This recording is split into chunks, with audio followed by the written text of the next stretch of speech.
Attitude strong, Miss Parker's where you know you belong. She's an advocate, a friend, a voice for the unheard. Asking all the questions, never missing a word. Or a second to none, she's blazing like the sun. Miss Parker, the only one. She's got the news to amuse and the truth to reveal. Digging for the answers, keeping it real. For those who need a champion, she's standing tall. Fighting for justice, she's giving her all. With every upload, she's making a change. Bringing people together, no matter the range. So hit that subscribe, don't miss a beat. Miss Parker's got the content that can't be beat. Questions we all have, she's not afraid to ask. Uncovering the stories, she's up to the task. With a laugh, a wink, and a spirit so true. Miss Parker's got the magic and she's sharing it with you. Then stay a while, you feel right. Thank you, sister, for copyright. She's got a little something for everyone. With a heart so big and an attitude strong. Miss Parker's where you know you belong. She's an advocate, a friend, a voice for the unheard. Asking all the questions, never missing a word. Or a second to none, she's blazing like the sun. Miss Parker, the only one. So here's to Miss Parker, the star of the show. Bringing light to the world everywhere she goes. Tune in, stay tuned, you'll never be the same. Miss Parker, remember the name.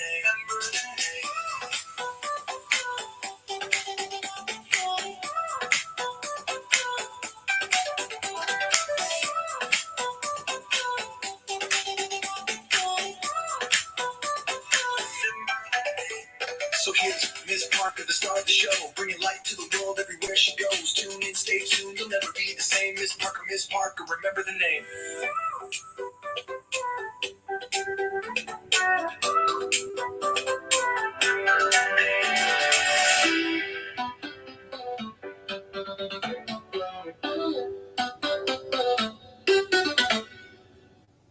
Hey y'all, we back again. We back. But I want to do a little something different tonight. I want to break it down and do a little something different, just a little bit different tonight because I'm kicking it. I got my stuff, and thank you, Candy. Thank you, sisters. But I want to break it down and I want to do something different and stuff because, like I said, I got my bag right here. I'm right packed.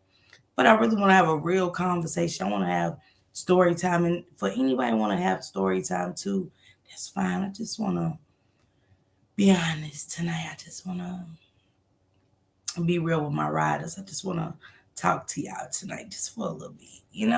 Let me get my little shouts out to my peoples. Thankful my sister, my rider, my boo. Kristen, my sister, my rider, my boo. Latanya, my sister, my rider, my boo. Miss B, my rider, my boo. Hey, Hustling Scrubs, my boo. Welcome. Copyright disclaimer under Section 107 of the Copyright Act 1976. Allowances made for fair use for purposes such as criticism, comment, news reporting, scholarship, and research. Hey, Jessica, what it do, boo? Sister, my rider, Miss 52. Leisha, my boo, my sister. Salathia, my sister, my rider. TT Sims, salute, rider, what it do? I see through you. Salute, sister, my rider. Hello, precious. Hey, y'all, Nick Parker. Hey.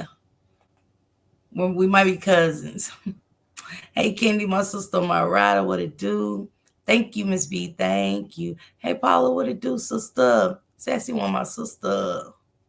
Pebbles, my sister. Kalila, what it do, sister? Thank you, Jessica. Thank you, sister. Sister, you wearing that pink. Am I, sis? Like, thank y'all. Thank y'all. Switching the colors up.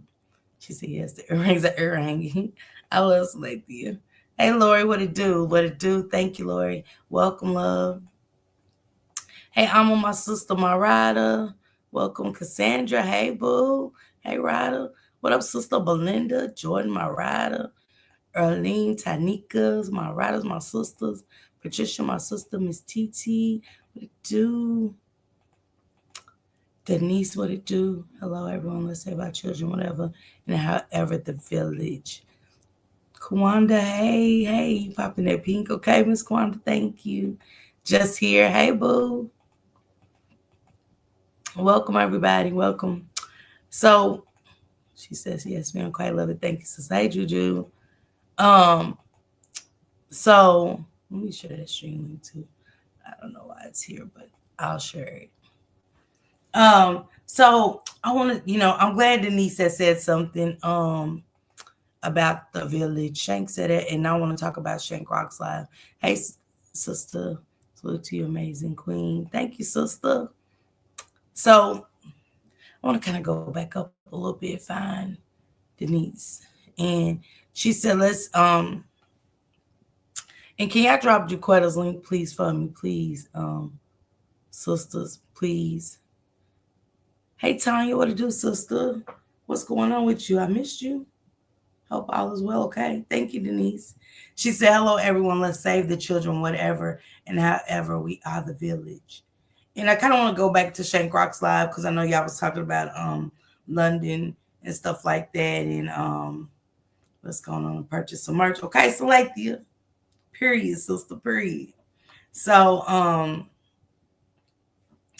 and I was waiting on Miss Didi to come, but I'll see her another time.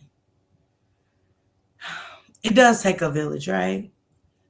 So Shank Rock kind of ended his show with something that, if I didn't be honest and real, it'd be like, you know, oh, damn, Sylvia.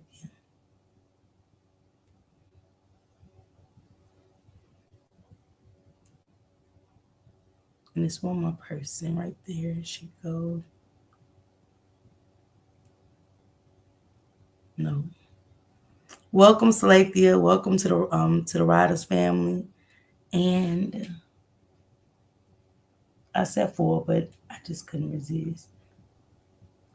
So y'all welcome Salathia and Goddess. Welcome Salathia and Goddess to the Riders family. Salute to you ladies and stuff.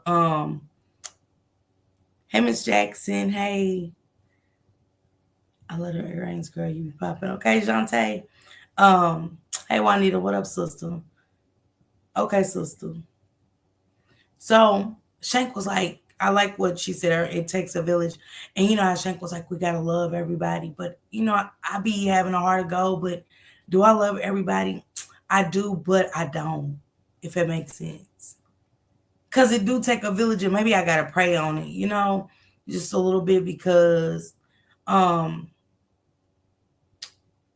I came to a point in life where I feel like certain things I just can't rock with. You know, been dealing with a lot with my granddaughter, but God didn't bring me this far to leave me. Okay, Miss Tanya, you got my email. Always hit me up. I'm always around to talk. But I don't speak to everybody. Like maybe I think I do. I don't. Some people I'm just like at a point in life, it's like I'm almost ready to like I'm having a hard time even wishing them the best and praying for them. Hey, the queen. And I know it sounds like, dang, Miss Parker's such a loving person, but y'all know how somebody can rub you wrong for so long. And they don't got no goals. And I've came so far in life, like, I really never took goals, setting goals, and, anything serious. Hey, princess, what to do, sister? And taking goals in life serious. And trying to build something, trying to build the village of sisterhood and helping our sisters out. But I want to kind of talk to y'all a little bit and switch it up a little bit about what age do you get to where, because like once I got off drugs and stuff, they remind you of pom-poms. They do. Um, Once I got off drugs, and it took a long time, even after rehab and everything, but coming back into motherhood and getting out of that mentality that I needed a man. He said, I'm not a person that first started. Okay. Okay, Nick. So just getting into motherhood and really like setting the standard and setting the bar of I can't mess this up. Cause I messed it up once. Thank you, too blessed to be stressed. Thank you. I can't mess this up again. I gotta teach my kids something. I gotta go a different angle, but I gotta do it the right way. Yeah, I have a hard time with that too, sister. Most I didn't don't love everybody, so I know I'm not wrong. Sorry, but not sorry. And I do because some people, I hate that I got a spirit of discernment. And thank you, Tanya. Thank you, sister. But when you know people, you just know people. When I know that people ain't got the same goals and morals and standards, am I wrong for um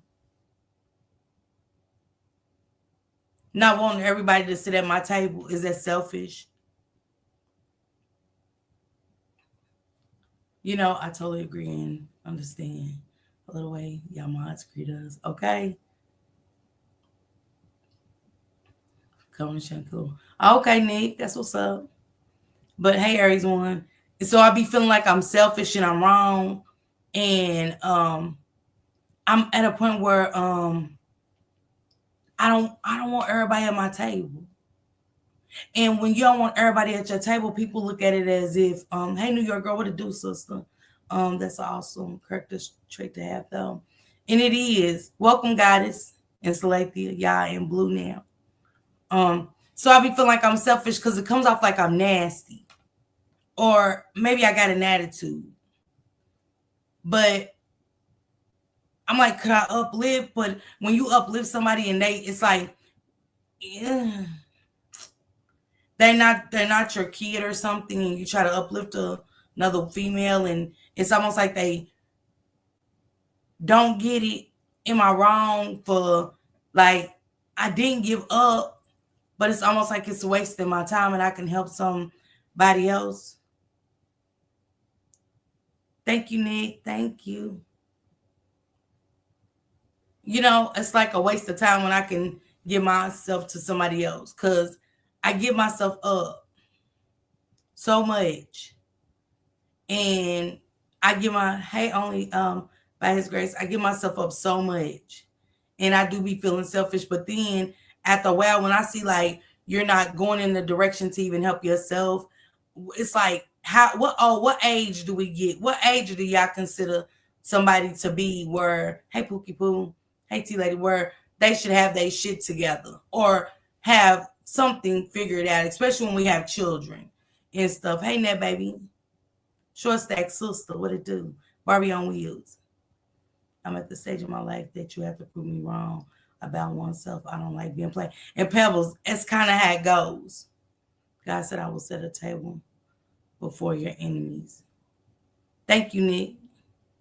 And that's where I am. It's like, if I can't help you, you can't help yourself. Like, you got to help yourself first before I can give you anything. You know what I'm saying? But if you're not helping yourself and you're a mother, I can't rock with it. You get what I'm saying? And I don't like to, I be praying like, God remove certain words out of my vocabulary, like bum, and not saying a hustle, like have a hustling mindset. And that don't mean, hey sister, can you what it do? Tim says depends on. What you mean depends on what? Because you gotta have a hustling mindset. And I want people around me that got that same mindset. Because if I got somebody around me that's not, you can't sit at the table with me if you don't have some kind of goal set. Not a woe is me, because that'll rub off on me. And I feel that that'll rub off on me with somebody that at this point in life that is just like a woe is me. Everything's excuses. Because that used to be me, a person of excuses. So I never let my mental illness, once I got clean and I got my shit together, I never let my mental illness be a reason why I couldn't pursue certain things, or I couldn't push myself to the next level, or I made excuses because my life was full of lies and excuses. My drugs, even my cancer. I was just letting myself go any way possible. See, when you trade one addiction, you go to another one. And that addiction was, hey, Nika, thank you, sister, thank you, bud. And y'all welcome, Nika. Welcome, baby. So, I was like, what age should we have shit figured out? Just a little bit. What age do y'all think of to help another person? What age is okay? 20s, I get it. But in your 30s, I think it should be okay. Hey, Mashay. Hey, Cindy. Like, what age do we get to where it's not okay? And I want to help you, but if I talk to you, I don't have to give you money out of my pocket. I don't have to give you anything. It should be words of encouragement because I didn't have that. I had people that didn't hold me accountable. I had people that would coddle me. Right, Sassy. I'm big on energy, and you're absolutely right. I need to bond with like mind.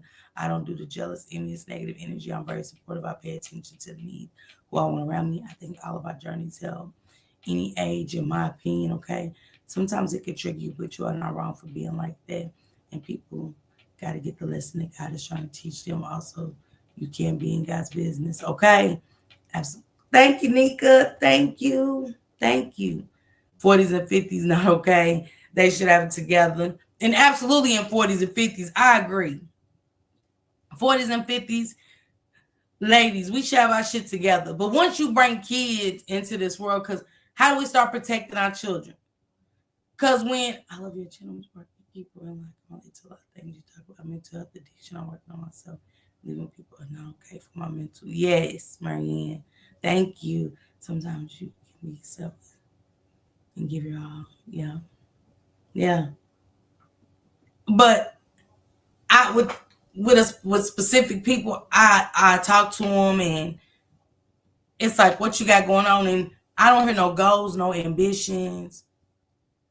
Because when I got off for drugs, the first thing you want to do when you get clean, you don't want your kids going down that path.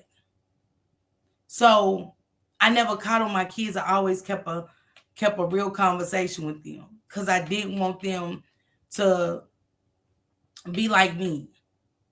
Give themselves to anybody, allow anybody around themselves or their children to protect their children more than I protected them.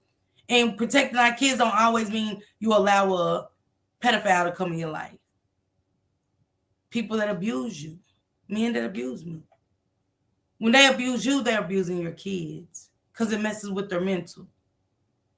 It messes with their mental, it messes with their real life because the kids are confused by the time they get to your era and think it's okay to get their ass beat. When that's just not the case. Or they allow a bum to come and stay with them because they've seen it come from my house. The fact that I'm almost alone, I've kept me out of jail. Okay, Denise? And I'm being honest, Nika. I allowed men to come in my life that didn't work.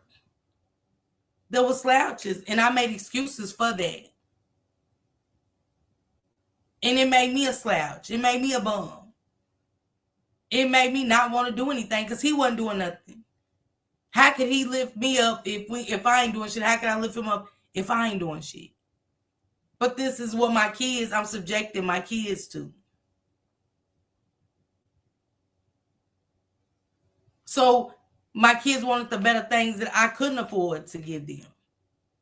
Because again, I'm coming off of drugs and money ain't going out like I used to. So I'm picking up addictions, trading addiction. My mental's all over the place. I'm cleaning every day. You know what I'm saying? I got the phobia of everything got to be even and straight. Because I wasn't balanced. My life wasn't balanced. Even with me being clean, my life still wasn't balanced. And I thought I was. Like, damn, I'm clean. Why the fuck am I cleaning up like this? Why do I want everything perfect? It was driving my kids crazy because now they're going through another addiction. my mental. How could I fix this shit? They just came a long way from this. How do I? So, in certain places I go, even on this app, and I'd be like, when I see you, it ain't telling people that they didn't go through what they went through. But when you just know what are you doing with it then? If I went through something, what am I doing to fix myself? Because I can't sit on panels. I can't go to Shank Rocks. I can't sit on panels and say, hey, I was touched too. And cry about it. What am I doing about it? And what solution am I coming up with so I can get out of this? So my kids won't have to deal with this. Because see, if I cry, guess what? My kids feel my pain. If I'm depressed, guess what? My kids are depressed too.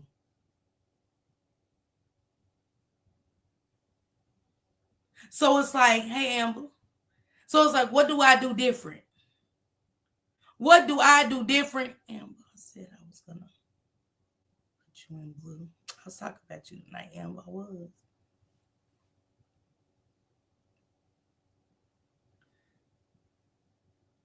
Thank you, Goddess. And y'all welcome Goddess, welcome Amber, welcome Salathia to the Ryder family.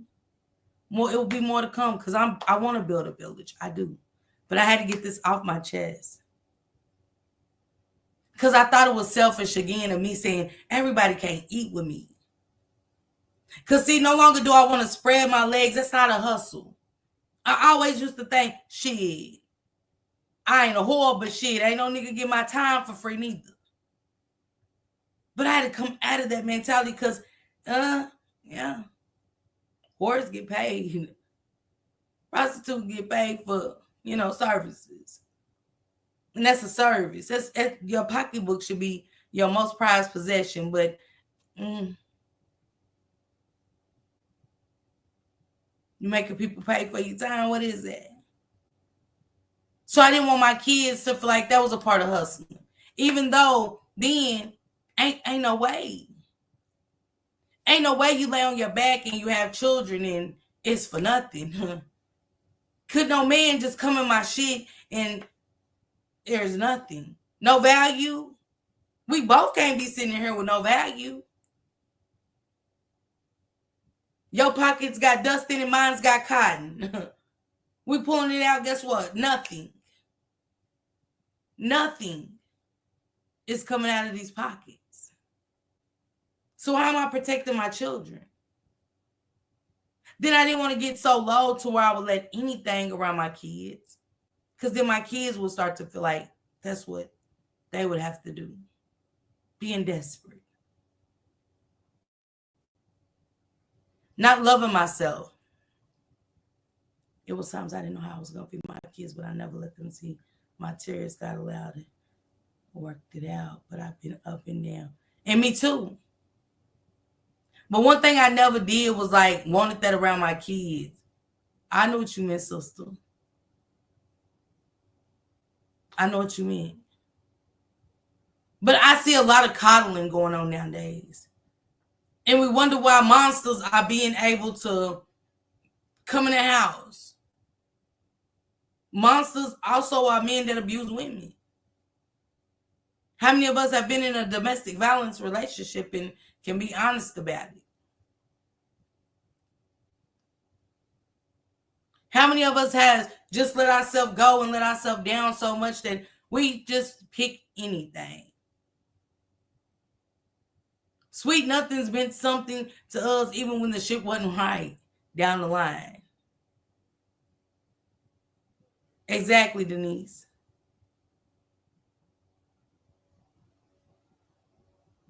So I've seen a story being told. I ain't gonna get too much into detail. But a story was being told. And one thing I could tell is a fake ass story when I heard it. And one thing I don't like now, and this is coming from me and experiences, lies and being fake. So when I heard this story, because one thing I know that I see from my peoples is hurt, pain. The trauma, I could feel it on the panel. I be lost for words. I be lost in my own translation because I want to reach out through the screen and hug you. I get mad at myself when I log out because I didn't have the right words to say because you just don't know.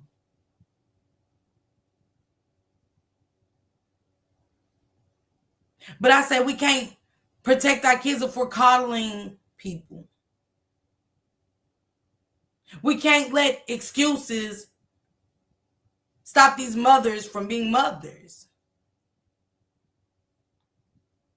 Because I always told my kids when I was sick, okay, God got me through the drug addiction. I don't know about this cancer.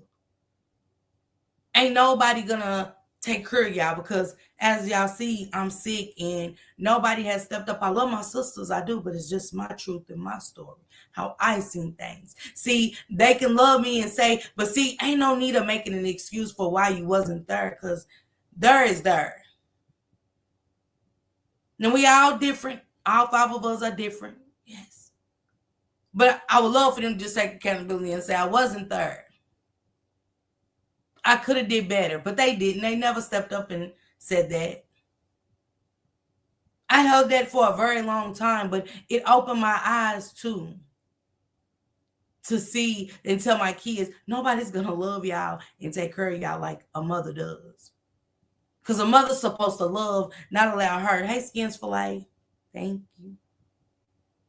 A mother's supposed to comfort their children. Have encouraging words for their children. Not steer them wrong, not steer them down the path of darkness to where they got to ask the man for anything.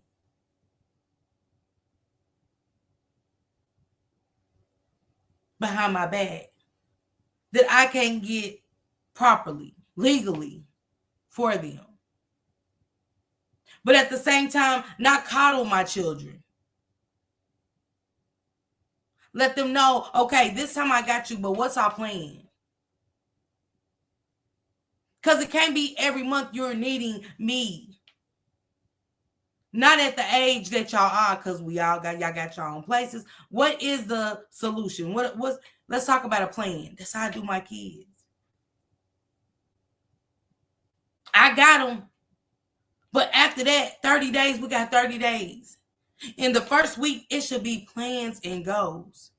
You got 3 weeks after that to come up with something that I need to see. What's your goals? How we going to accomplish this? So it won't be going to a predator, going to a monster. Because remember, I left y'all. I deserted y'all. With the pain y'all felt the years of growing up without me, do you want that for your child? So what is our plan of action? So I tell mine all the time, problem, that ain't solution, ain't nothing but a complaint. What we doing? That's right, Time Ward. Hey, 313 Shelly. My kids saw everything and grown and still remember my kids make me proud, okay? And that's what we want. What I didn't make for my mother and father, I want for my children. To break generational curses, it has to be a conversation. Hey, Miss Capricorn. It's got to be a conversation. It's got to be those uncomfortable conversations, but there is no excuses. I don't want my kids to be locked in, shut in, and not see the world. I don't want my kids to be coddled and not learn a fuck thing. I leave this earth, they're stuck with a Jarvis Butts.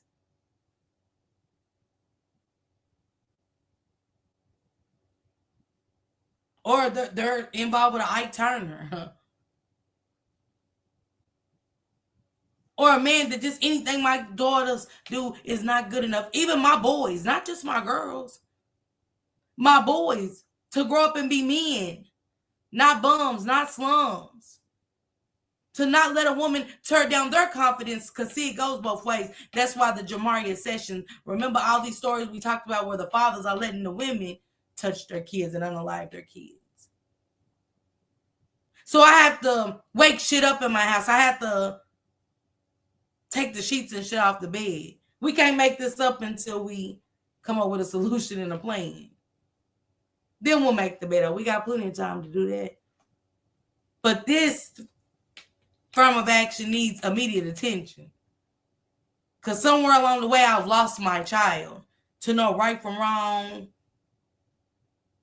to protect themselves, their children, from everything I went through. Okay, Cindy, that's what's up. I teach mine to exceed my come on. And to keep going too, Tom Ward. My baby girl graduated last year in October. She got her LPN. When I say the struggle with her was real.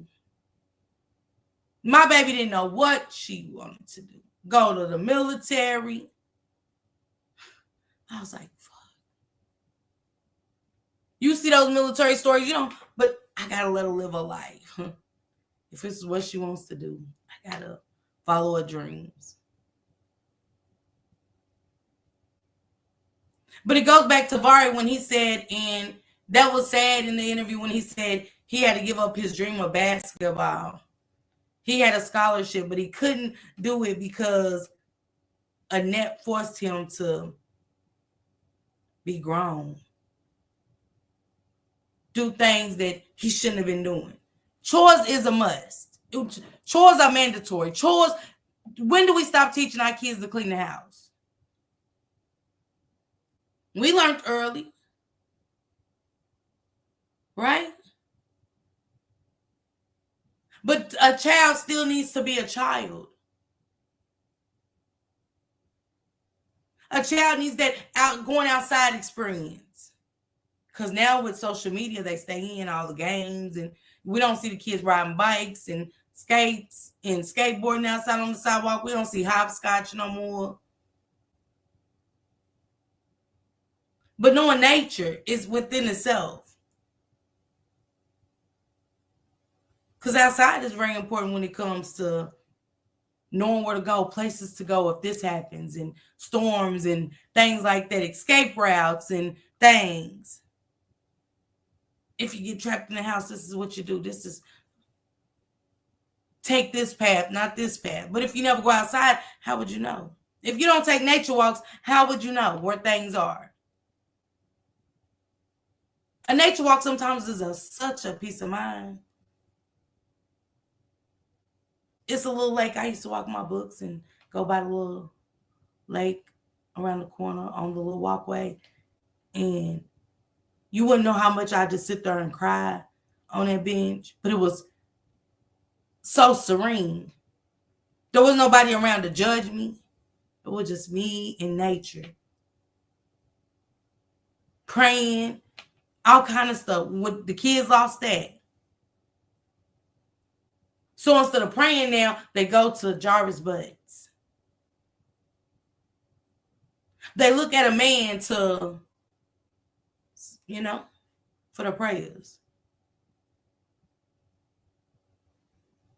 When do we protect our children? She said, I don't allow my children to give alcohol. Yeah. Yeah, Lori. You got to let it out. So I come over here and I love y'all so much. But people in my real life, I kind of side-eyed. And I always say, damn, Shank's right. It does take a village. But do I have to really love everybody? I don't want to. If I told y'all that, y'all would think I'm like, damn, am I wrong? But I don't want to love everybody. Because there was a time when I was around some older women. Coming into this game, I was around some older women. And I expect so much from older Black women for whatever reason. But my mind mentality was a little bit older than theirs.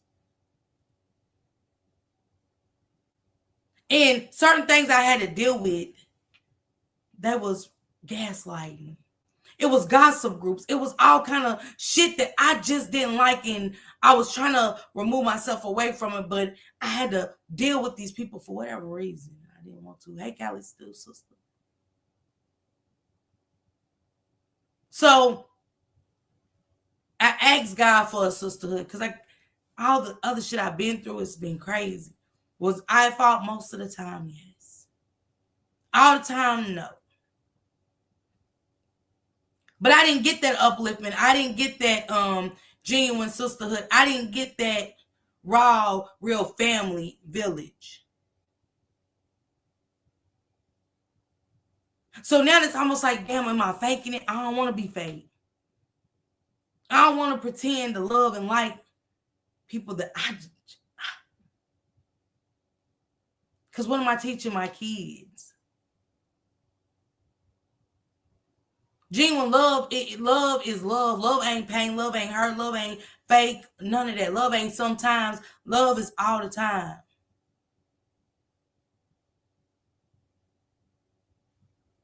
And I need that all the time. But if I don't want somebody sitting at my table, it should be respected. If I don't want to love another person, I don't want to. I don't want to force myself on anybody. And I don't want nobody to be forced on me. So I say, everybody can't sit at my table. Because I'm at a place where I want to protect the kids, but I see kids not being protected due to excuses. Due to the, oh my God, I'm having a bad day. Hell, we all do. But what can we do to fix it? That's why I do my kids. What can we do to fix your bad day? What happened? Let me write it down. Let's talk about solutions of how we can fix those bad days. Start cooking with the kids. Let the kids start cooking with you. Start a garden with the kids. Show them importance of growing and doing other things besides being in the house and, going to their room and playing all the time. Do something different. Because there's so many other things you can do to protect our kids. Protect ourselves, our mental. A lot of shit.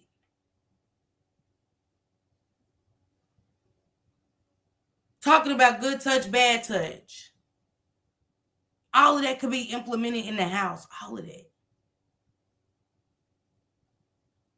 But when there ain't no communication, real communication, not coddling, real communication, leaving the door open. And like Annette said, she left the door open. She didn't. Annette did not leave that door of communication open, that comfortable communication. I had to stop being dramatic with my children, overreacting. Okay, New York girl, okay? Hey, Mocha. I want most to eat, but not at my table. Come on, and that's where I am. Hard topics, yeah. Yeah, simple lady. Hard topics. Hard conversation. And y'all welcome Callie Stu in too, y'all. Welcome everybody that's coming in. Street T, my sister. Yep, that's why I'm glad I'm on with my daughter. But you have to be, it's a difference from being a mother and a friend too. Hey, Callie, what up to you, sister? What it do? That's where a lot of this shit is going wrong at. We're wanting to be friends with our kids. You can have a different conversation. Thank you, light them up. Thank you. Hey, Tracy. You can have a friendship with your children, but it's got to be still in a parental type of way. I never was friends with my daughters. I let my kids call me and they vent. I want them to vent to me. I don't want them to vent to Jarvis Butts. If it's for hours, that's what I do. But we gotta fix this. We gotta turn this around. At the end, when I feel like they simmer down, then I kick in. That's when I kick in. As a mother, I don't make excuses. I don't coddle. No, none of that. What it do, Super Troll? Welcome. I don't do none of that.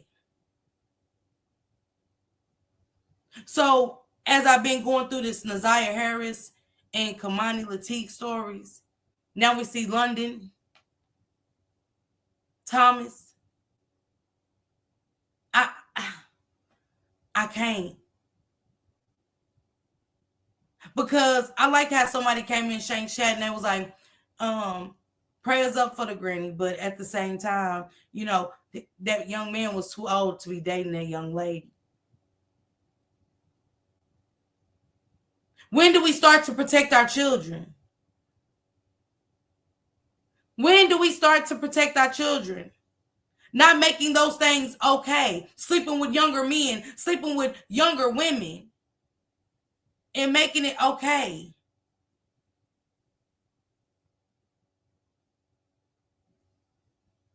Because I'm seeing a lot of that in real life. But we're expecting the generation to be okay.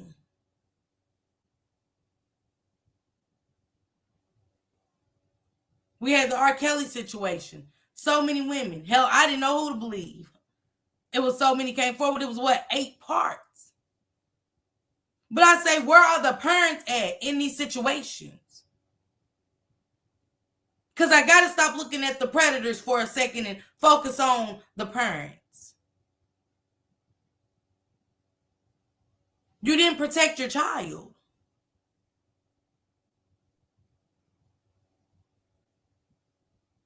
My baby is 44. I'm doing everything for the grand. And the G kids will help anyone needing help. Okay, Lady JJ?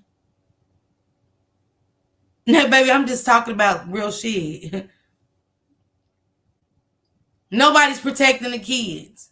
We're just giving them on a silver platter with a napkin and utensils. And telling the predators to eat up. Until it knocks at the door of us and say, hey, they're missing. They're unalived. Now we're dissecting the fuck out of the predators. But then I got to go and look at it and say, but damn, where is the parents? Why do we keep allowing this over and over? Why are we seeing it in real life? I shouldn't be seeing that in real life.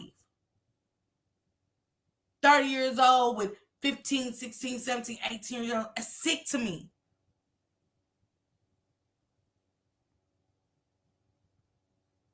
Because I always felt like if I see somebody my age trying to talk to my daughter because she's 20, you watched her from youth up. It sickens my stomach, whether my daughter is at this appropriate 18. My father always told us growing up, if a man really loves you and wants to be with you, he'll wait till you get an appropriate age. He'll wait till you graduate high school and, you get out on your own. Not lay up in our home. You'll get your own. They want to control and manipulate the young girls. And the men. New York girl and the men.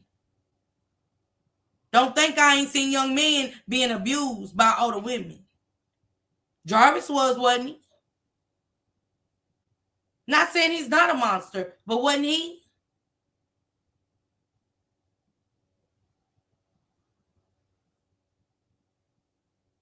So it gets to the point of when do we stop protecting our children? When do we stop? When do we take life serious and give our kids the real? Who's going to accept it? I'm not, and I got 2 sons, older. My youngest is 22 years old.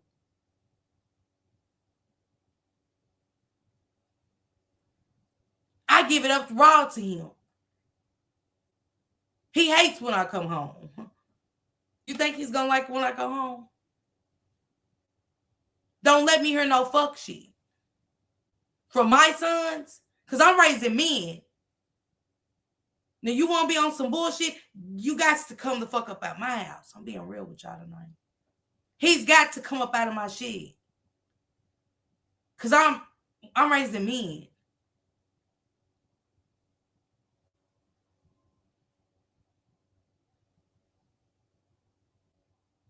I don't need no slouches. I don't need none of that. You are a man now. The boy in you was 18. Okay, you graduated high school. Your nuts have dropped, my guy. You are a man. I'm raising a man. But when do we start being parents? When do we start leaving that door open? Do we close it because they're 18 and graduate school? Do we close it?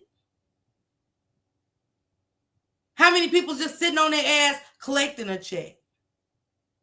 Being bum mimmies and worthless fathers.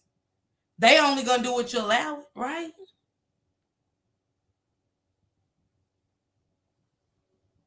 A man is only gonna do what a woman allows him to do, like Shannon.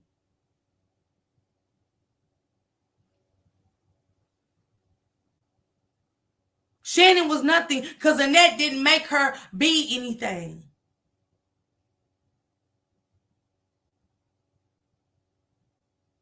They moved in with their mother. They stayed close knit. Even when she had her own crib, what Annette say? She stayed here all the time. Why do you got your own place and you're staying with your mother? What was her and Jarvis laying up at when she lost her house?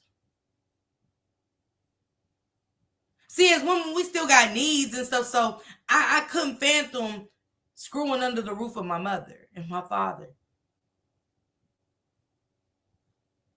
Even at my age, I've never took a man to my father's, even when he said I can come and stay.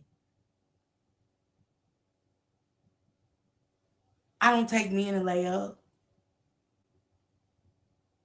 Because, see, she stopped protecting her children when she allowed Lady to get pregnant by her husband. She stopped protecting her children. So the generational curse kept going, and it's still going on to this day. It should not took 13-year-old Nazaria Harris to go missing before those kids receive something. Because that's what this video is. Not turning a blind eye. Protecting the children.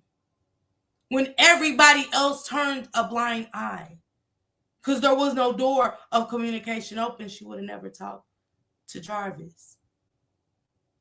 For basic necessities. Do you know how embarrassed she must have felt to... You ask a man to get your pads when married, I think. I don't even know for real. Because I always she grew up in a house of women. You had Shannon and Annette. You had Marquita's ass too. She had to text Jarvis Butts and say she needed pads. Vari said the same thing. He said that there was no love in the house. There was no communication in the house. Do you know what it's like to wake up in the morning and you don't hear, good morning? You want breakfast? Everything is routine in any home. Some homes, yes. But it should be a good morning. Breakfast is downstairs. Then we know prayer after breakfast. Now get your motherfucking, where's your goddamn socks? Where's your motherfucking... Man, y'all know what that would have been like going to school off of that? Or even I love you. Yeah. These kids didn't get that. Kimani either. Jamaria Sessions either. They fall in the hands of these older men that do those sweet nothings, sell them dreams. Because to fall for that younger guy, come on, with a father in the home, some things was going on. See, for the TV camera, we can say anything. I love my baby. Oh my God, I love my baby. You loved your baby enough to allow an older man to come in and touch on her? Because that falls on y'all too as parents. You can't love the older man 1 minute and then he's trash because something happened.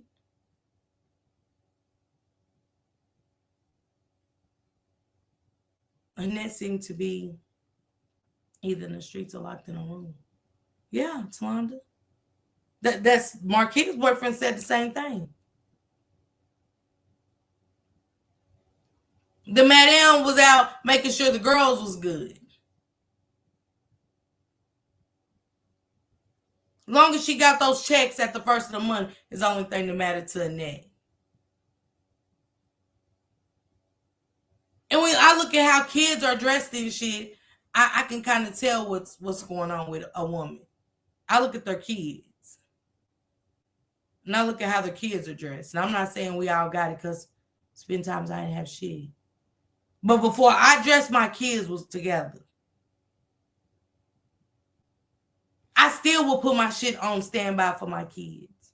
When y'all see my hair just swoop back and it's all together, that's how I had that bird nest in my damn head. Because before my kids went and asked the man for anything, I got you. But what's your plan? Vari couldn't even live his dream of being a basketball player. Because she made him be the man of the house. See, we still have to let our children be children. Even when we have kids, what they say, Naziah had to babysit. Stop making these kids babysit your kids.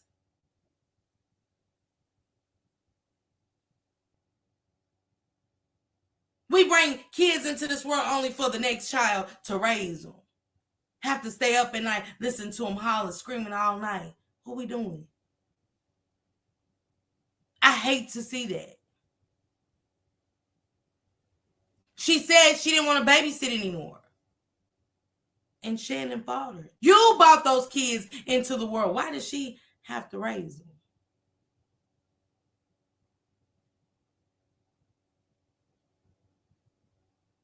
She said, I stayed telling my sister this. Come on, Street T.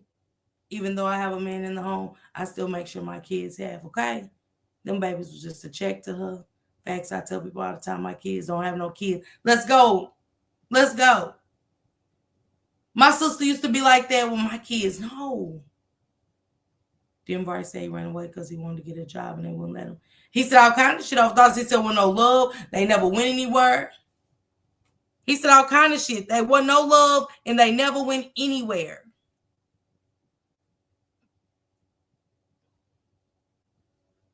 I'm expecting my first grandbaby. I'm on my daughter about all my fears and demons of this world. I watch over mine. Okay? When people just put their kids with mine, I don't play that. If you laid up to have them, you should raise them. Okay, Cindy? She fought this baby over not wanting to babysit and raise her children. So she can go stand in front of the trafficking end doing we know what. Everybody say where the grandmothers and all that go. It's just we don't have any. Yeah, we do. We got them. But it's excuses being made. Hey, Swag. My daughter's 11 and people tell her to grow up. She's too old for baby dolls. And no, she's not. My daughter's still a child of hubby. Mandy, all kids. All kids. Because see, sometimes when you do that, guess what? They get pregnant early. They fall into the arms of men. Because they're sick of the situation that's happening in the home, correct? It just takes that one line of sweet nothing and your child is gone out there in the world. Okay, Talonda, congratulations. That's one thing I never said I would do. I had to take care of my sister growing up. She had sickle cell. I spent nights at the hospital. I slept on the floor at the hospital. I hated my parents for that. Let's go, D. And ain't nothing wrong with that, D. You had to be a parent when you shouldn't have to be. Meaning you grow up fast. You're more developed when you shouldn't be. My kid's oldest kid don't even have to watch his brother because he's my kid. Should no child have to be a mother as a child? Now, a lot of people might get mad about that. It's cool. Or a few cheap gifts because you're not buying them. Earlene, That's what they go to. A few cheap gifts because you're not buying them things.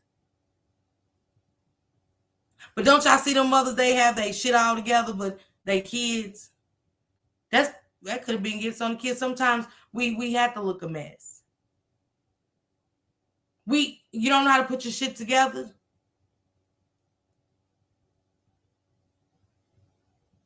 Because the kids come first, but kids are not coming first nowadays.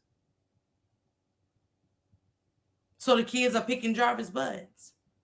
That's riding by when they're walking home from school in that Cadillac, tell them how good they look. You sure you don't want to ride up the street? I'm going right there. You scared somebody else sees, I'll take you to the corner. I'll drop you off at the corner.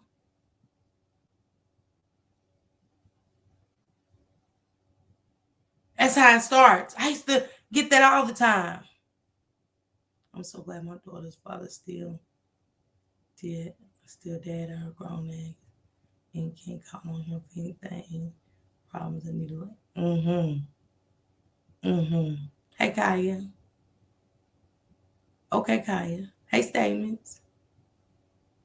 Got to get back to a place where kids can be kids and adults. My stepsister was pregnant by her biological father 3 times. Parker, 11, 13, and 15. He's 6, so to his squad. Yeah. Ain't no child need to take an adult responsibility. A child should be a child until they grow into an adult. Juanita. But ain't that what we heard? They was over there fighting because she said she didn't want to babysit anymore. Naziah said she didn't want to babysit anymore. She shouldn't have been babysitting in the beginning at 13. Not her kids. She doesn't have to do a damn thing. Make a bottle, change a diaper. Unless she wanted to.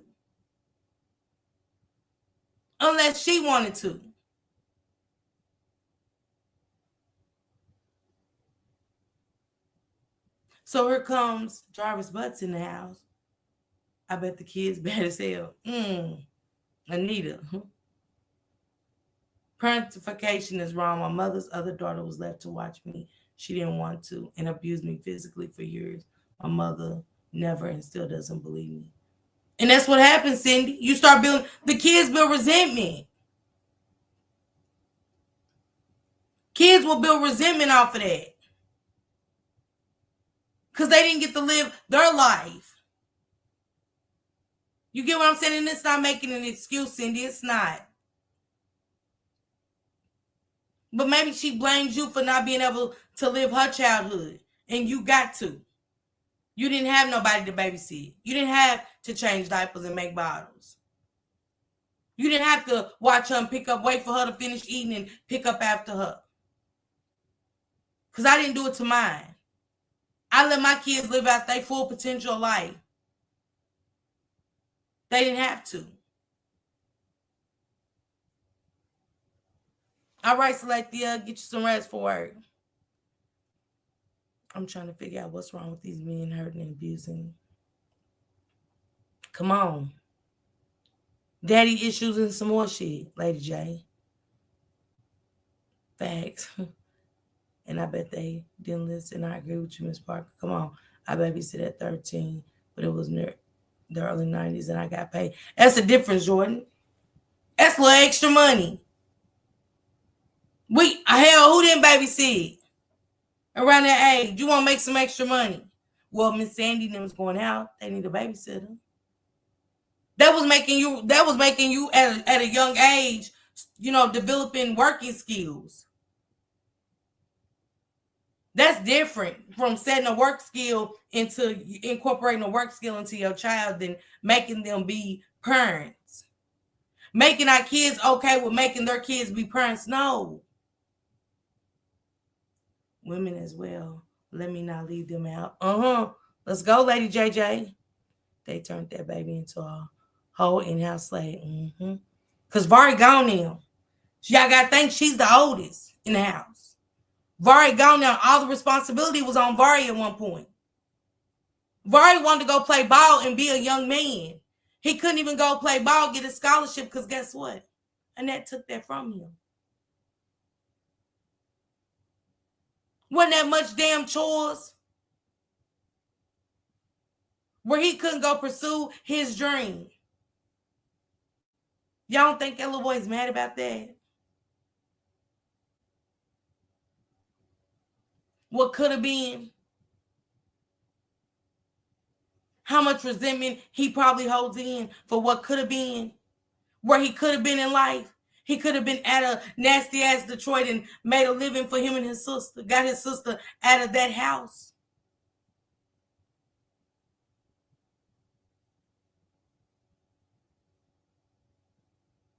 I used to dress my children and take them to upscale restaurants. And I told them why. I told them nobody can ever groom you to say, I'll take you to get this. I'll always pray for wisdom and discernment. Okay? And she can't pop. They bad. Ask me no question, kid. No, she should not have been forced to. She shouldn't. All right, 313 Shelly. That's why they grown. That's why they grown into unresponsible adults and become unstable, because what they went. What Juanita perfectly said. My siblings and I are all so close together. We couldn't watch each other. I get that, Talonda, but some people did. Some people do put their kids on their kids. Come on. Come on. It's a difference if a child wants to as a job or something, not because they have to and are forced to due to an absent parent, or because mama want to hit the club. Or mama just ornery, Anita. Mama want to hit the club. Mama's just ornery. Mama's just ornery. These men are truly monsters. It's horrible. It is. Lady J, don't try figuring it out. You can't.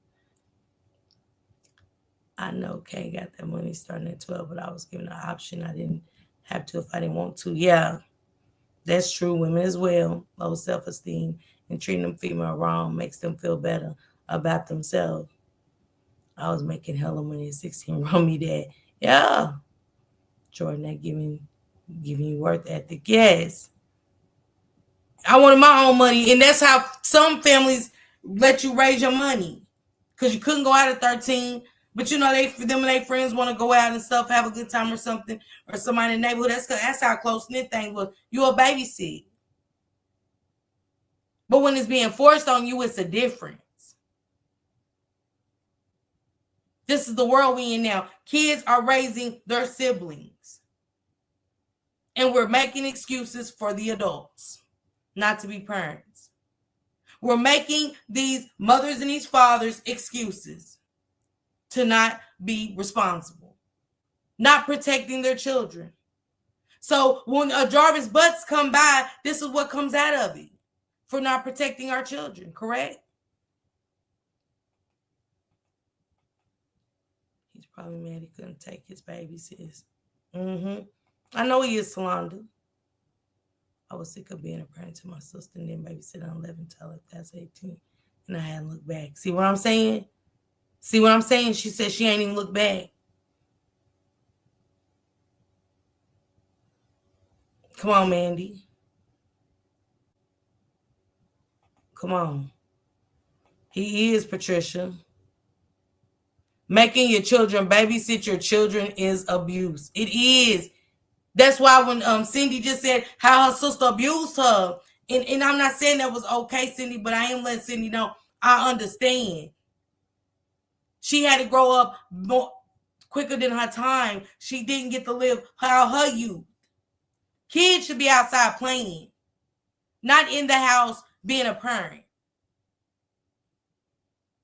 Kids should be living their childhood life, not being a parent. That's what I'm saying. What's the solution? What is the solution to this? That's it, Kaya. Yep.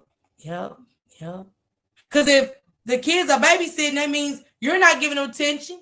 Because you ain't paying attention to your babies. That's why the other kid had to watch the kid. So I like how you said that, Time Warp. That's why the Jarvis Butts get to slide in. Those predators get to come through.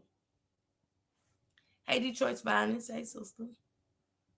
Man, I'm just saying, Jonte, okay? Or because mama want to laugh with it. That right there. That right there. That right there.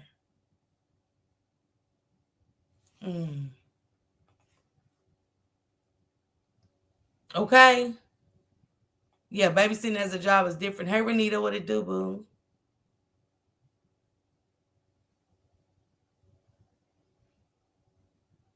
And see it, Candy. We all stress out as parents. Every parent stresses out. There's not one parent that didn't stress out and just let's say was brought into a life of luxury. Unfortunately for me, that wasn't my story. But I looked at it like that too. My kids didn't ask to be here. I gotta figure something out. I have to figure some shit out. I gotta make a start. I gotta put a start down on the paper. And where I'm gonna finish, I don't know, but I gotta put a starting point on the piece of paper. I gotta start a drawing board.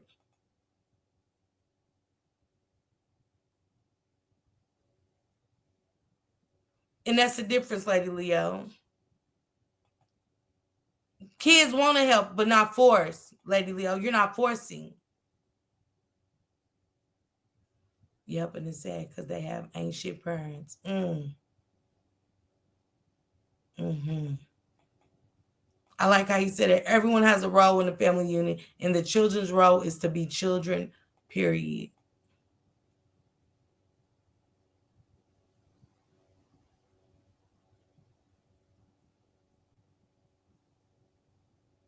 And how did you feel, Earlene? Yes, Kaya. Yep. I like how you said that abuse isn't always physical. And I swear some people don't get it. That's abuse to a child. That's mental abuse to a child. It's really mental abuse to a child.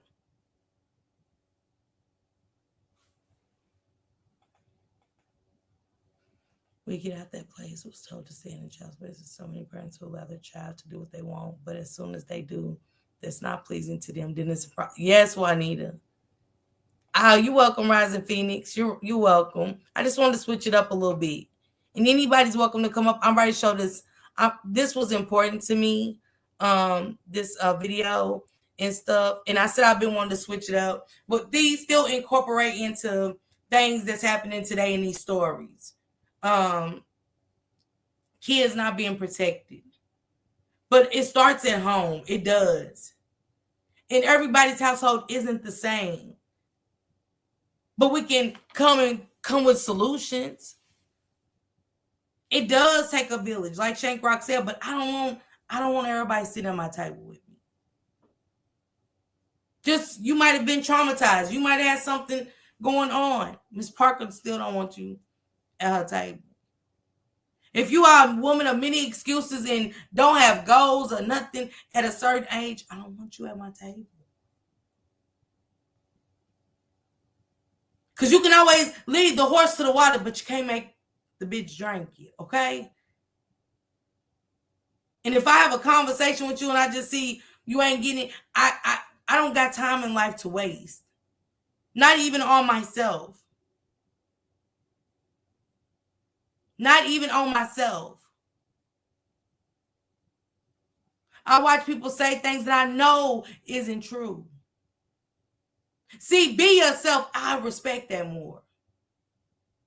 If you need help, say that. Not in my pockets.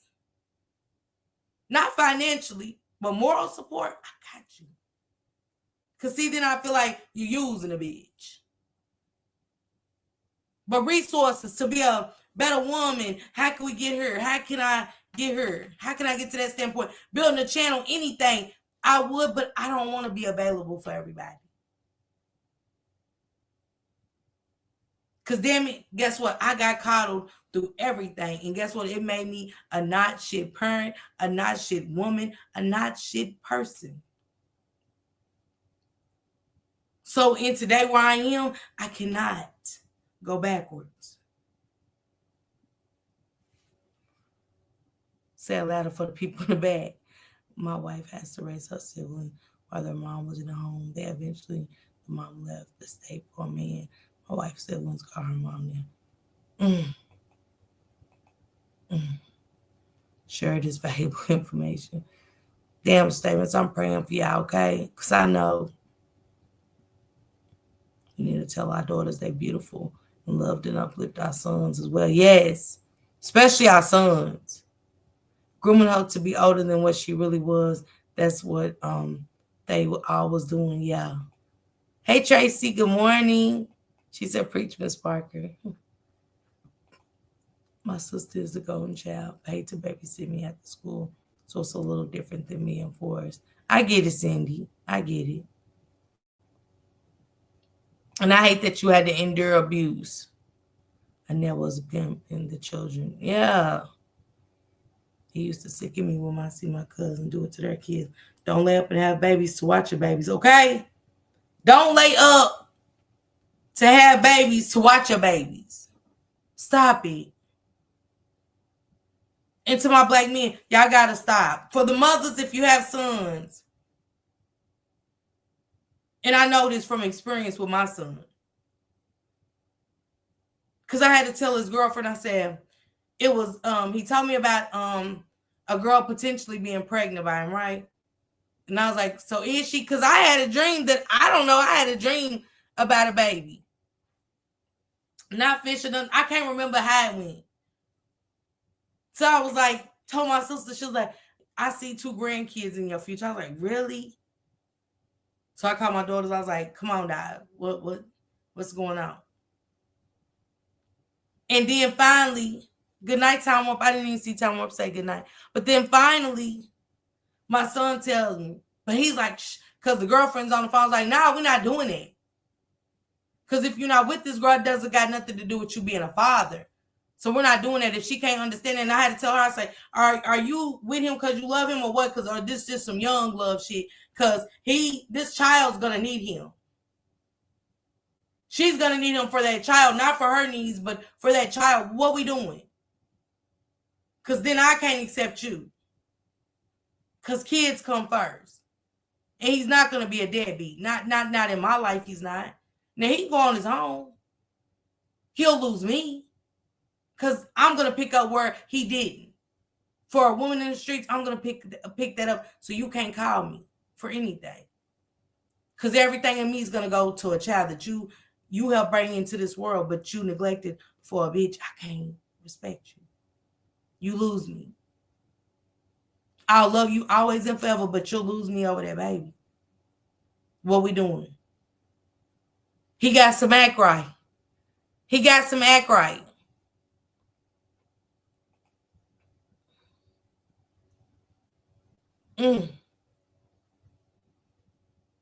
See what I'm saying, Lady JJ?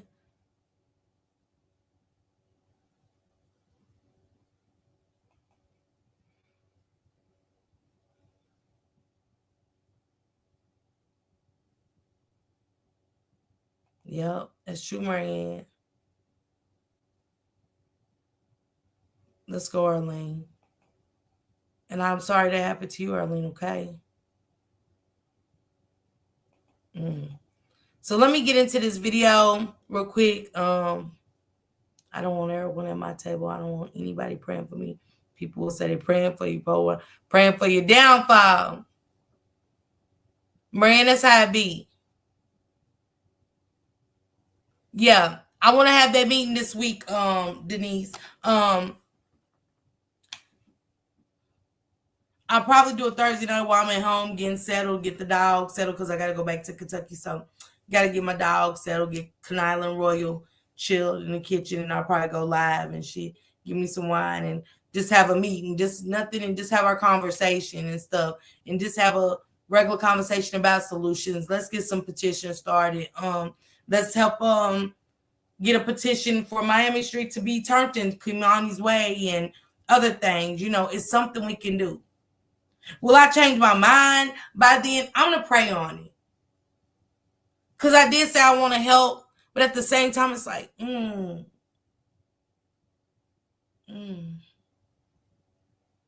don't want to be forced to love people or like people.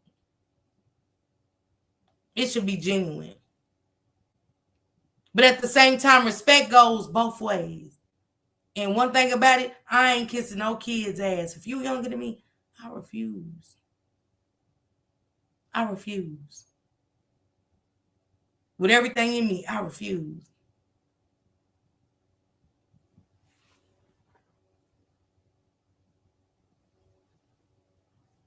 Yeah, let's go, Mandy. And I know it was hard for my mom, but she never showed it. She was essayed as a child for years, but she raised all 7 of us, and my dad was A1. He never let us go without. And that's what's up, Candy. That's what's up. Thank you, Denise. Mods, we are the village. D. Walsh. Jesus. Thank you, Justin. Thank you, sister. We gotta have these conversations.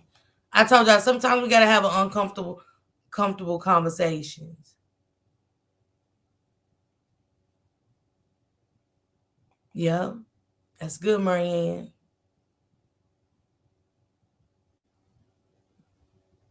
Let's go. Prosperity, health, and light. Okay. Amen on that. My son was right out there.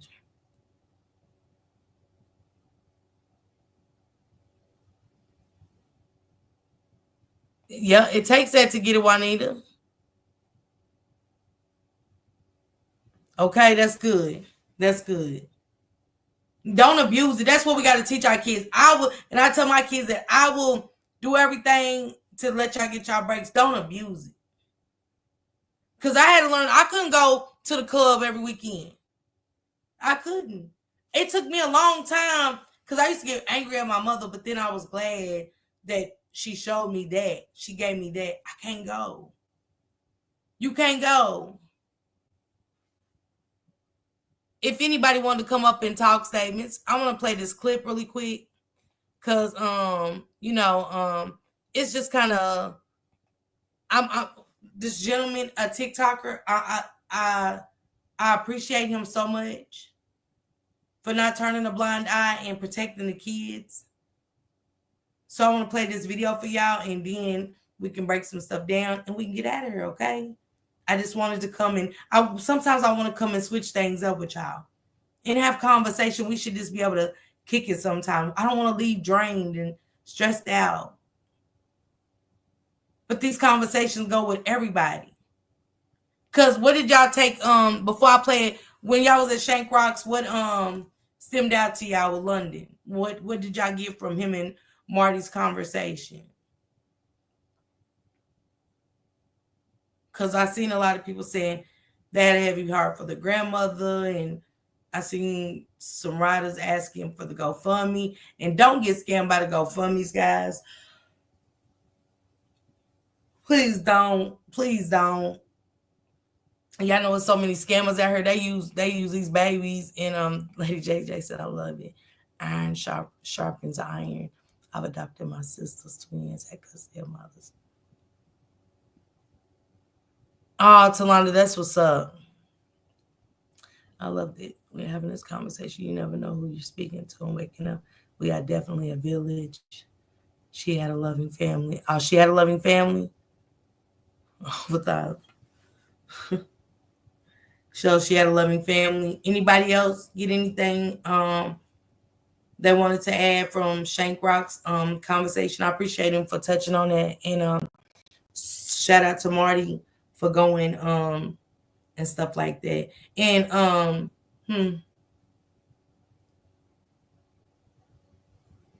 hold that thought. I need to sometimes we have to let them run the hard way. Unfortunately, we still love them and pray for their safety.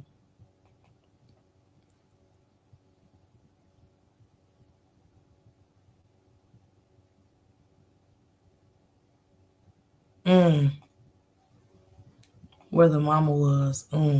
Because we seen the grandmother crying. We seen the grandmother crying.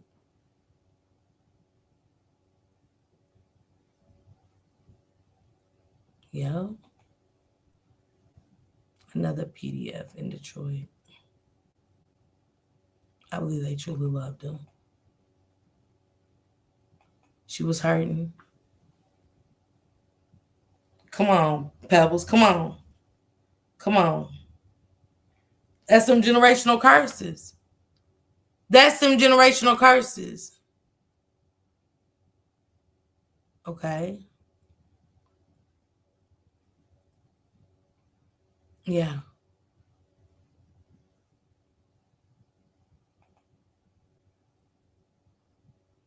It is crazy. They found her body in an SUV. Wow. Mm-hmm. Mm-hmm. She wasn't. She wasn't.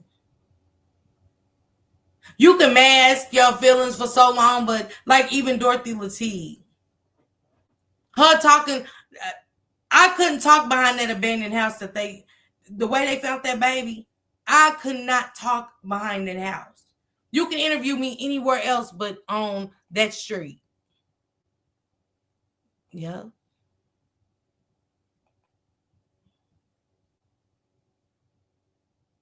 Come on, we got to do that. These stories should wake us up for that, Leisha. Having insurance on our kids, on ourselves, and also making sure where our kids' heads is. Cause y'all think I debate with my kids about my life insurance? Absolutely. I'll tell them straight up, I don't trust y'all right now. I don't like y'all relationships. I'm not going out like this with y'all acting like this. I can't. Absolutely, Talonda. You believe she's moved around? She said never. Hey, statement, salute, welcome. Can you hear me? Yes, what's going on, love? Well, I just want to get up here real quick. I'm at work. Hey.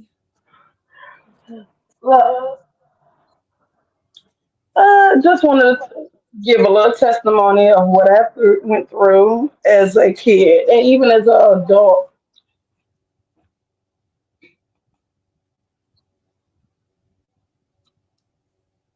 You go ahead, statement. Okay, so as a kid, my mom, she met, I was probably about 4 or 5 when she lived in, a certain neighborhood with a guy. They got together. They probably knew each other from school because it was one of those neighborhoods where everybody kind of knew each other and stuff like that. She was approved for park housing, and so he had custody of his kids. And him and his 3 children, they moved along with us into the park house, which it was only a 2 bedroom. So imagine 2 adults and 4 kids in a 2 bedroom. His children pretty much slept downstairs. I had my own room. Um, my mom would work and stuff like that, and they came up upon the thing of during that time I wasn't into wearing slips and stockings and so on. And somehow she told him, well, oh, have a conversation with her about that. Which, why would you have a man have a conversation about the stockings and slips to a little girl? I think around that time I probably was about 6 or 7. And summertime, his kids, they would go off to the Boys and Girls Club while I still stayed home with him. And I remember one time him telling me to come upstairs with him into him and my mom's bedroom. And some things happened. And I remember the kids that came back home, his children, and I had went into the bathroom, and his daughter, who was maybe about 3 or 4 years older than me, seen blood on the toilet. And so she, kind of knew what had happened because come to my realization, that moment that he had been doing it to her as well. His children's mom, they were on drugs and stuff like that, so he had custody of his children. Fast forward, he did. I went to school because this was the summertime. Went to school during the year, and I don't know if everybody else state does the same thing. Like when you're little, you get in little groups and do counseling, and they talked about inappropriate touching. And so I came forward and was like, "Hey, that happened to me." So they kind of pulled me to the side and talked to me about it. Fast forward, he got arrested. CPS came to the house, and the first thing that I can't remember the exact word, but my mom called me some kind of name, whether it was bitch, hoe, or something like that. And at that time, I was 8. Mm. They arrested him. Like I said, they put his kids at the time in foster home. Um, Me and his children, we did more so the daughter. We kept in contact. And myself, I became real promiscuous. I actually lost my actual virginity probably at 12 years old. Mm. She probably started having kids maybe at 14.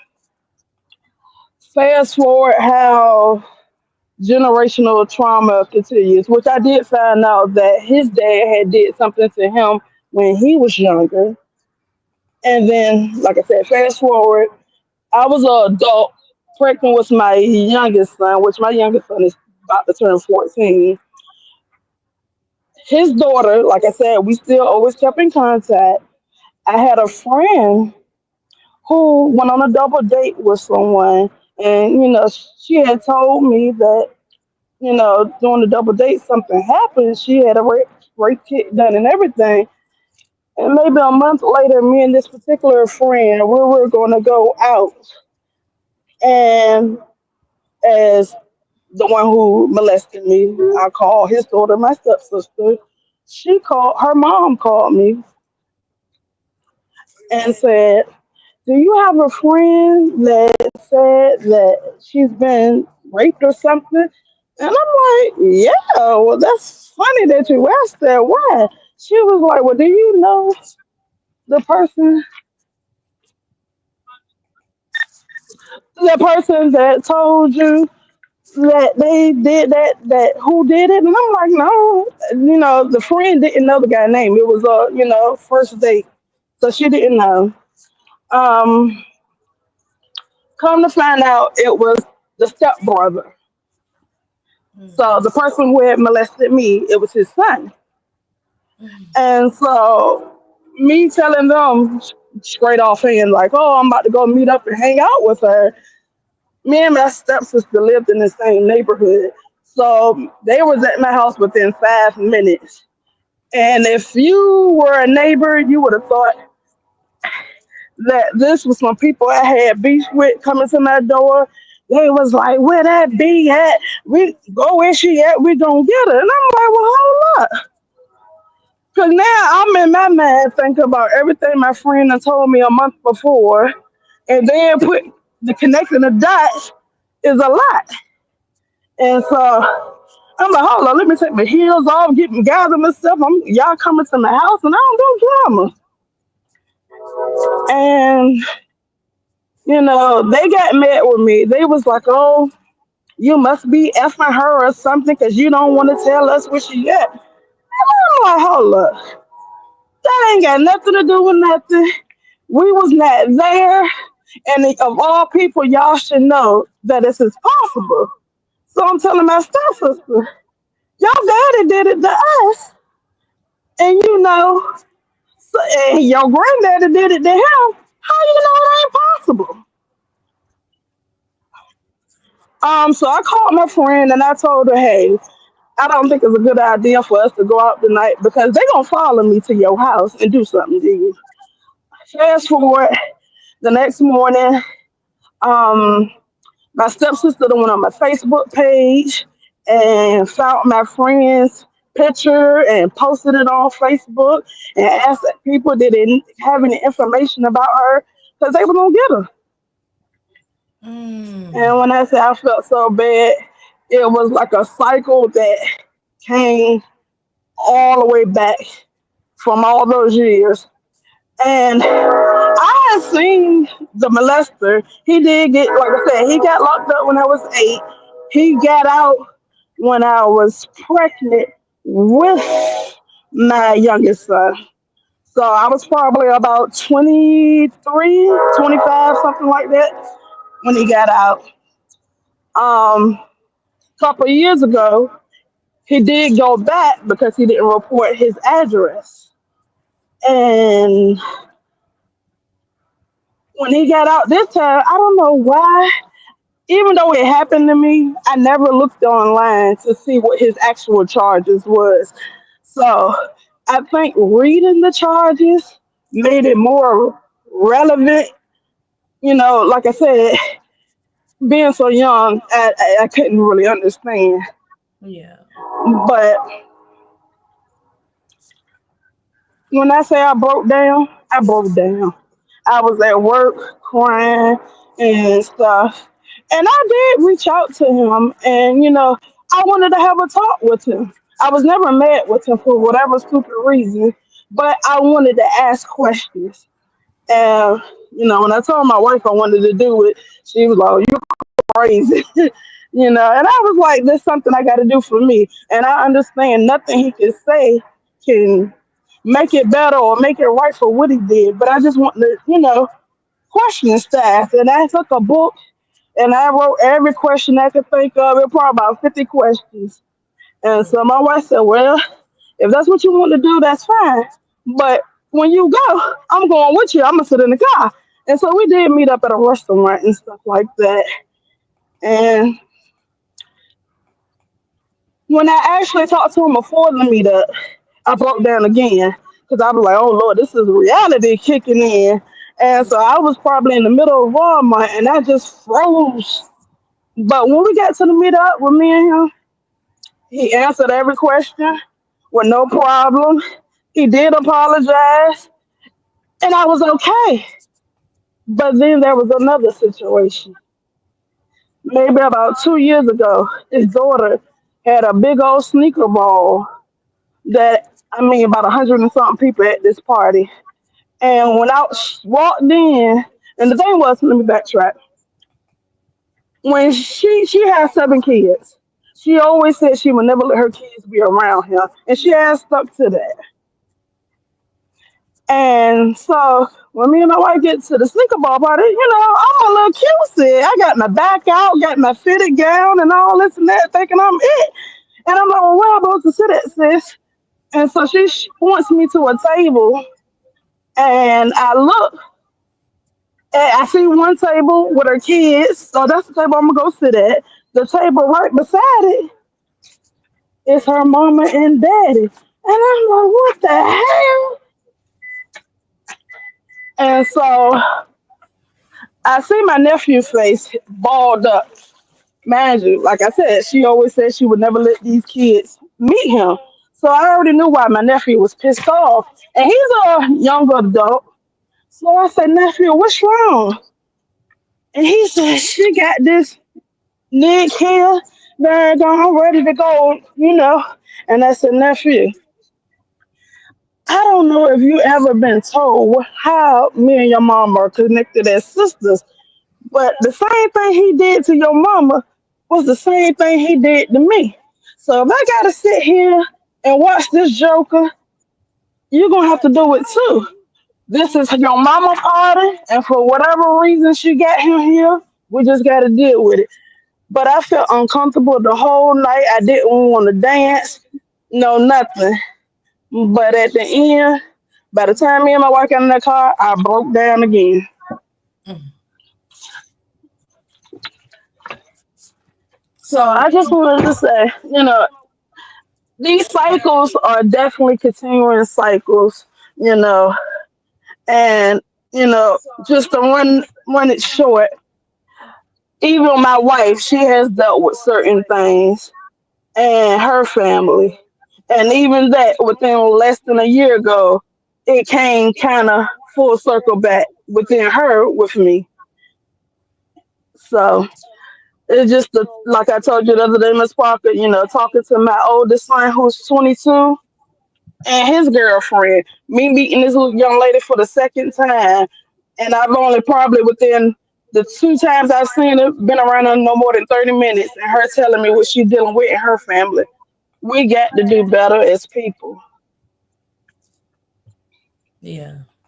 So when you went and talked to your so you went and talked to the person that traumatized you. Sassy. I mean statements. Sorry, Sassy. Uh huh. Statement. You went and talked to Uh the huh. you went and Yes. talked to the person that Yes. abused you. Um, Yes.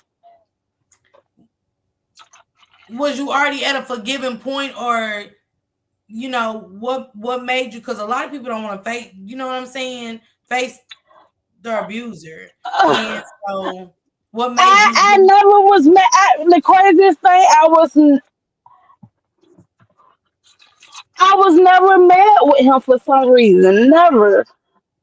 I kind of felt bad. I felt like I messed up my mom's relationship and broke up. That seems to have been the only serious relationship other than my little sister that she ever been with.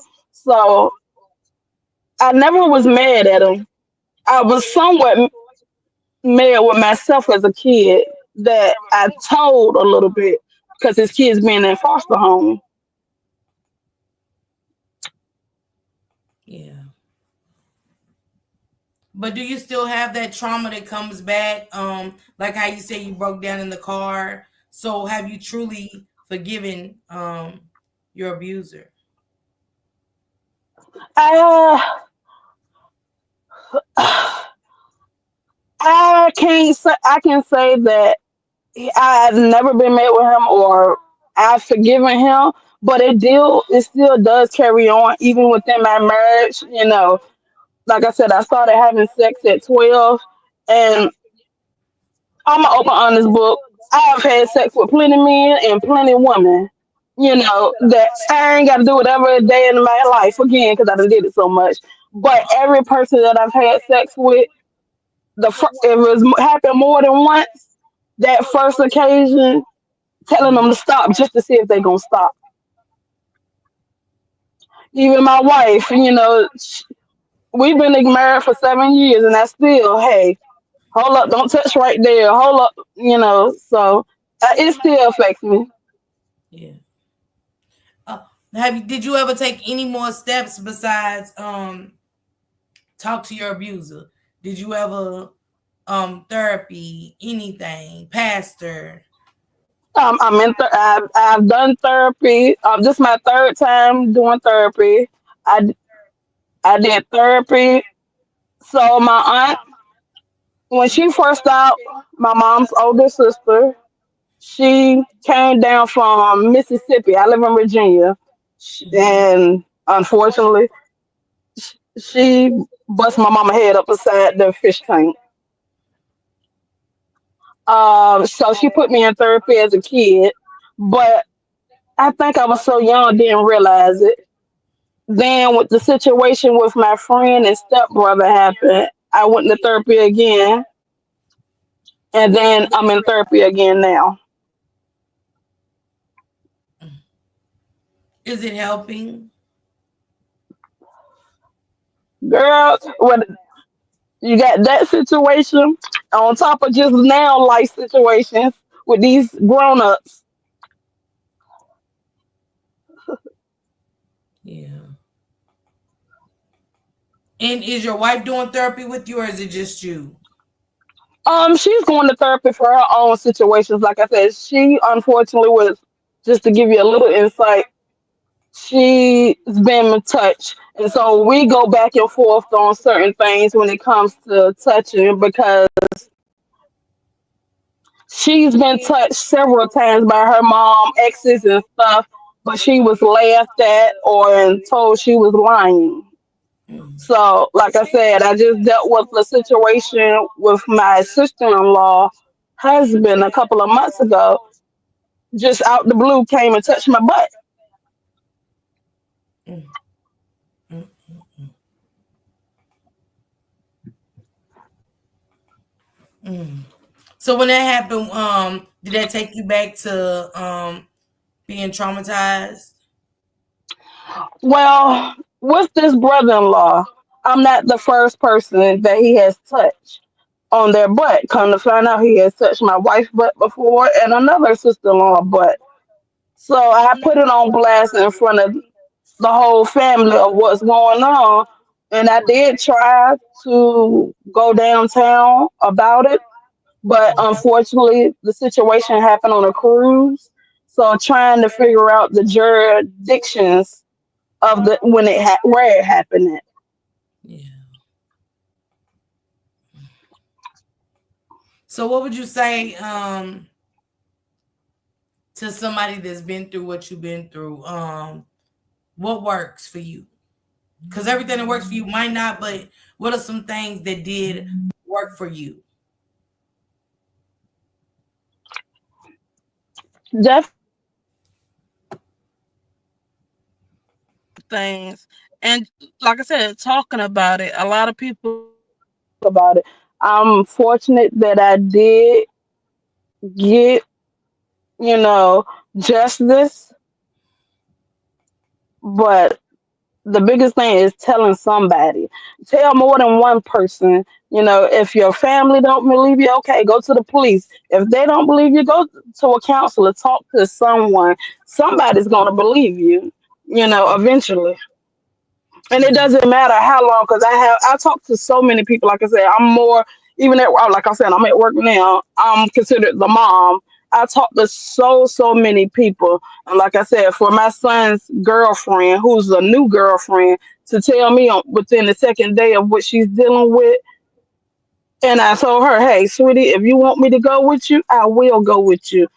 Tell somebody. It don't matter if it was 5 years ago, 10 years ago. Yeah. Tell someone." Yeah. Because even though you tell someone, it don't get better, but you can get justice. Because like I told my sister-in-law, you know, your husband out here touching on people, but she just had her sixth child. She got five girls. You know, I'm not gonna say that he like kids, but who's to say? I will feel convicted if I don't put out what somebody's doing, that they may do it to somebody else. Mm, yeah. Mm, mm, mm, mm. Well, I'm praying for you, statements, and we here for you. Um, Thank you, Miss Parker. and if it's somebody else you need to talk to, I do have other people that has counseling degrees, and if they can't help you, they know somebody that can. So I'm gonna drop my email in the chat. Always free feel to use it, and I can send you to somebody that could possibly help you. Yeah, I DM'd you on IG. I think it was yesterday or the day before yesterday, just to tell you thank you for all your good work. I found you through Tootie. I did. I've been I following. responded. Okay, I've been following Tootie, for years, and so I just so happened to look up on you and Shank, within the last 2 or 3 weeks, and as you see, I be following. Keep Thank doing your work. Thank you. you. Thank you. And you always welcome. If you need me to drop the link, if you want to anything, the link is always welcome to be dropped for y'all to come up here and talk.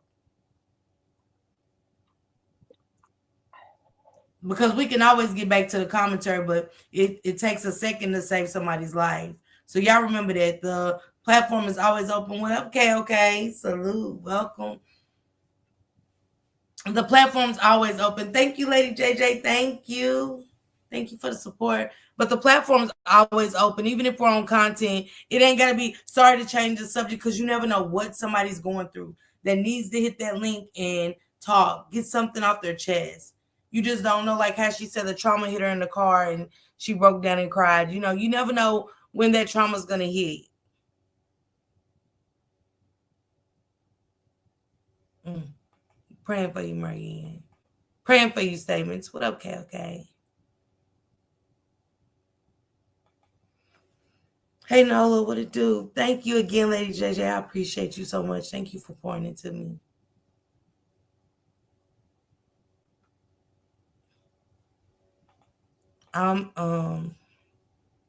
She said amen.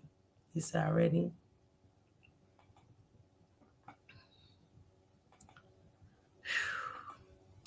Let's get into this video. E. Marianne, the same goes to you and anybody else. Thank you, Alicia, for dropping my email. Yeah, feel free to hit my email if you're going through anything. Like I said, I can resource you to someone. I don't always have the words that y'all might think I have. I don't. But if you ever want to talk, I can get you to somebody, and it feels good because it was a sister in here going through it one night, and I called out for my village to help build up a prayer fence around them, like we are for Marianne. Just build up a prayer fence around them and comfort them. And if anybody can talk to them, please reach out, let us know, and let's get to it. Other than that, you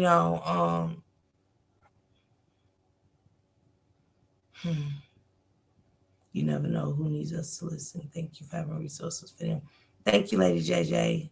And statements, there goes my email. Right there, statements. You got me on Instagram, so you can always hit me up on Instagram. And like I said, and I think for you and your wife, I think it'll be good. This is just a suggestion, but I think eventually it'll be good if y'all can come together and do therapy. I think it will bring y'all so much closer and understanding, because sometimes we think our situation is worse than others, and they'll never understand because to you, your situation is worse than the next person's. But together, I think it'll be so blessed for y'all foundation, of just the abundance of an extra layer of faith on y'all with y'all foundation. So, oh, thank you, sister. I did too.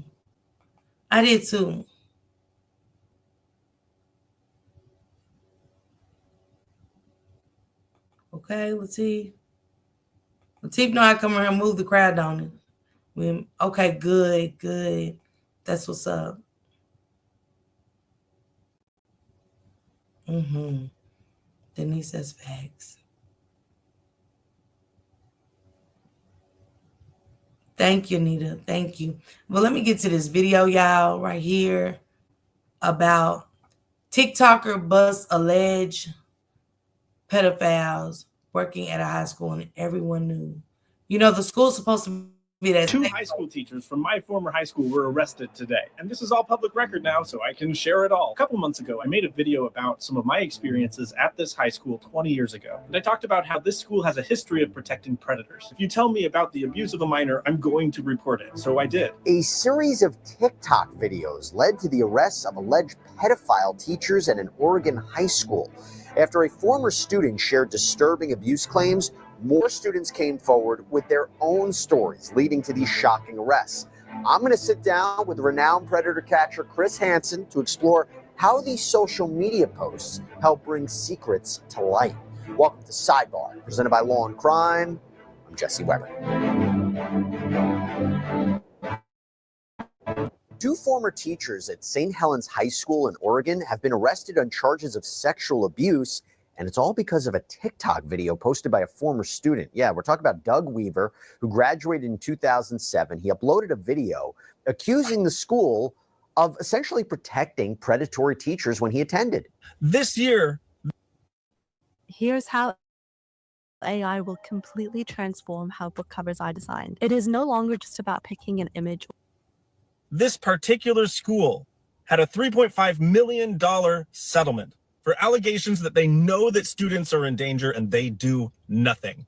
Everybody knew. I knew that Robleski was a risk to students in 2006. When I was in his history class, one of my best friends was in that class with me, and we would always go work out in the hallway because she couldn't stand to be in the room with him. Everyone in that school knew. Now, that lawsuit that Weaver is referring to involved a former teacher at the school. This is Kyle Robleski, who was convicted back in 2019 of sexual abuse. And it was this video that he shared back in September that helped expose further allegations of serious misconduct at this school. Weaver began receiving an influx of messages from other former students sharing their own stories of disturbing behavior they had witnessed or experienced from staff at the school. I have had a ton of people sending me messages from the town I grew up in, telling me about things that teachers have done, things that teachers are doing, things that staff members, administrators are doing. People are spilling tea left and right. Everything from students who graduated last year to former employees who were bullied out of their job, current employees at the school district who are afraid to speak up because they're afraid to lose their jobs, parents who currently have kids in the school district there, and even some current students have been sending me messages. And some of the messages pointed to Eric Stearns, a 56-year-old choir teacher who was working at St. Helens High School at the time. And as more people came forward, Weaver decided to take action. I made a video about some of my experiences at this high school 20 years ago. And I talked about how this school has a history of protecting predators. And when that happened, I had so many people send me messages about this guy. And I'm a mandated reporter. If you tell me about the abuse of a minor, I'm going to report it. So I did. And the next day, I got a call back from Detectives Edwards and Smith. And they asked me not to post about Stearns until they finished their investigation. Now, Weaver forwarded the allegations to a state-run tip line called Safe Oregon. And this was just really the beginning of what would become a major investigation into the school's handling of abuse allegations. When I made that first video, the principal of this high school criticized me for revisiting past issues that have been addressed. But clearly, the predatory behavior of teachers at this school district has not been addressed. And she said that they take the safety of students very seriously and investigate all allegations brought to their attention. I don't believe that because I have reason to believe that a lot of these allegations had been brought to her attention and that she did not investigate them. So it was mid-October when detectives had contacted Weaver about these reports, but they had already begun investigating Stearns, as well as another teacher, 64-year-old Mark Collins. But it seemed that it really took this TikTok video to alert authorities about what was going on, and it actually sparked a fire in this investigation. And by the way, as a matter of fact, despite prior concerns about Stearns, he was actually working at the school up until he was arrested while he was being investigated. Now, the police investigation focused on several students who were allegedly harmed by these two teachers. The alleged victims, who have chosen to remain anonymous, say some of the abuse happened while Collins was still a teacher and that it continued even after he retired. After a 2-month-long investigation, Stearns and Collins were both arrested on numerous counts of sexual abuse. Stearns is accused of abusing 6 underage girls between 2015 and 2024, and Collins is accused of abusing 3 underage students between 2017 and 2023. Now, we weren't able to find any photos of Mr. Collins, but we did find out about him on TruthFinder. So we put his name and location into this very powerful background checker and found out that he has several traffic violations on his record. All the way back to 1988, he pleaded no contest to grand theft in the 2nd degree. He had to pay restitution. He spent 2 years on probation.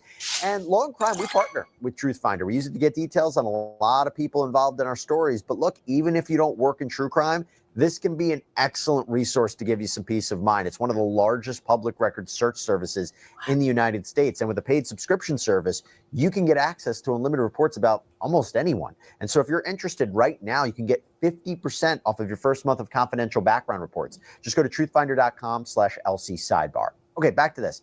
Following the arrest of these two teachers, the community was left reeling. St. Helens High School, their staff members, they posted a letter to the community on Friday saying, "We are meeting, listening, asking so many questions and trying to figure out a way forward that can bring this school together in the wake of a crisis that should never happen to any school." And at a school board meeting, parents and students, they expressed their frustration with school administrators for not doing enough, seemingly, arguably ignoring these allegations.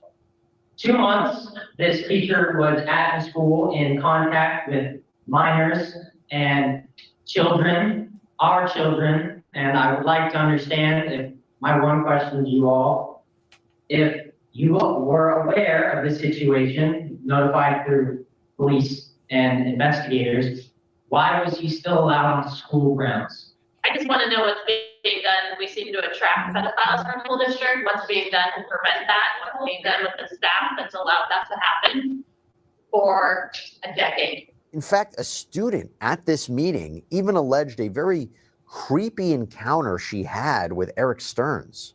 As a vulnerable 14-year-old girl, I didn't find that it was weird that he'd hug me, kiss me on the head, and tell me that he loved me. I felt alone in this world and I needed somebody, didn't I?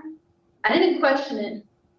In fact, I didn't question it when my own mom brought up her concerns about our closeness. I was vulnerable and I was naive, and the school district had covered up many past previous sexual abuse from former staff members, but this will be the last. Are you concerned your child is a late talking toddler? Hi, I'm Melissa at Raising Little Talkers. I'm a speaker. And then you had another student who talked about this alleged unwanted contact that she and other students experienced from Mark Collins. Students like myself have reported inappropriate behavior by Mr. Mark Collins when he would make them uncomfortable by touching them inappropriately, such as grabbing their inner thigh when he kneels down to help them, looking down the girls' shirts by standing behind them and rubbing their back. He came over to me and asked if I needed help, and he rubbed the front of my shoulder right here and all the way back to my shoulder blade. I went to the vice principal, Ted Kearney, and told him that he didn't believe me. Now, in response, the school said, "We are committed to ensuring the safety of all of our students." Like everyone here, our first and foremost commitment has always been the well-being and safety of our students. We are committed to both transparency and cooperation with law enforcement. Please know that we will not waver in our commitment to providing a safe, nurturing environment for all students. I want to ensure everyone we are consistently reviewing our policies and practices, including those around sexual conduct, to promote safety for all students. But here's the thing. That outrage from the community, it didn't end at that school board meeting. No, the next day, students organized a mass walkout to protest the district's handling of this case. In fact, 100 students, parents, community members, they gathered to demand that the school officials be held accountable. In response, the school district placed the St. Helens High School principal, Katie Wagner, and Superintendent Scott Stockwell on paid administrative leave. Ryan Scholl, the chair of the school board, also announced his resignation. And by the way, this is not the first time St. Helens High School has been linked to a scandal involving teacher misconduct, as we had mentioned earlier. My former history teacher, Kyle Robleski, was arrested and convicted of SA. But after that, there was a separate lawsuit for state-created danger. Essentially, the claim was that the school district knew that this teacher was dangerous, and they didn't take the proper steps to keep the students safe, creating a foreseeable risk of Kyle Robleski abusing students. The lawsuit was against the school district, the school board, and the superintendent, Scott Stockwell. They reached a settlement of $3.5 million, the largest settlement of this kind ever in the state of Oregon. All right, so to help me break this down, I want to bring on special guest, renowned predator catcher Chris Hansen, host of Takedown on True Blue and the podcast Predators I've Caught with Chris Hansen. Chris, good to see you. Thanks so much for coming back on. Thank you, Jesse. Interesting case, I think, with the TikTok, the fact that the TikTok, that video is what launched everything. You see that a lot? You really don't see it like this. First of all, it's outrageous that this alleged activity went on for a decade without school district officials acting. I mean, they knew there were allegations. They knew there was talk among the students and other teachers, and yet they didn't take action. So, you have to ask the question, first of all, is the school district complicit in this? What was their responsibility? And then here we have a prime example of somebody taking social media and a platform and using it for good, because this parent got out there and he raised awareness and something happened. Well, he was talking about his experiences at that school, and, yes. and more people reached out to him, and it amplifies it and amplifies. And I think that's so interesting using a platform like that. The most recent example, I think, is the Diddy case, where you're seeing people who, if they're not responding to what's happening in lawsuits, sometimes they go on social media. And that's, again, I think, an interesting way that you're seeing in these kinds of cases. Well, you see all these cases, that are, being put together for the various lawyers representing the Diddy survivors, victims. And a lot of these people are coming forward through social media. And I see it all the time with our predator investigations on True Blue. We did a sting a couple weeks ago, and the episode hasn't even aired yet. And I'm getting messages from family members of this particular predator we caught saying he did this to me as his stepdaughter 10 years ago. Yeah. So we get a lot of information this way, but I've never seen it at this level on TikTok where a parent came out and reported this activity that was going on generationally. You mentioned it before. These allegations, if you take them as true, has been going on since 2015. Where was the school? Well, apparently, I mean, we don't know if it's true. It's allegations, but but everybody's got their day in court. You and I know that, but you gotta really be aggressive about taking a look at these cases. And it appears, and again, I haven't been out there and I haven't done all the interviews, but from everything I've seen, that there was a real resistance for whatever combination of reasons for them to face the reality that this. And real quick, just to get into it, they said this had been going on for decades. And yes, Swag, I did see where they arrested him. What's crazy was she was a special ed teacher, and she had just pulled up with her husband. So imagine pulling up with your husband and the police pull up right beside you and was like, hey, we need to talk to you for a second. We're gonna have to put you in handcuffs and take you downtown. You got some allegations against you. And and she was playing, what's going on? Do I need a lawyer? And then was like, I want my husband here. Yeah, Juanita and Denise, I agree. Some people go to school and get a job just to abuse the kids. What better place to do it? What better place to get in touch with the kids and touch the kids? At the school. At the school. She was like, can my husband... Jordan, when she said that, man, thank you, Sue. Thank you for pointing to me. Thank you. When she said that, can my husband come with me? I was like, are you serious? The humiliation that he's going to have to come down and face, is crazy. Yes. Yeah, I agree. I agree, the queen. That is something, let's look into that, Denise and Juanita. She said, I think the checks for hiring anyone working with kids should be like the damn FBI, for real, for real. I do. I think it needs to be a extensive check. I do. I'm down with that. I'm willing to write a letter and say that that's good. So don't forget, we're gonna do a meeting about stuff like this. I need my moderators in here for the meeting for sure. Everybody else is still welcome, but solutions to these problems, it's a must. It's a must. But again, thank you, Sue. She said yes. These monsters are hiding in plain sight. Yeah. She said, I'm all in. Okay. I'll be starting on my letter. Thank you, Dr. Soapy.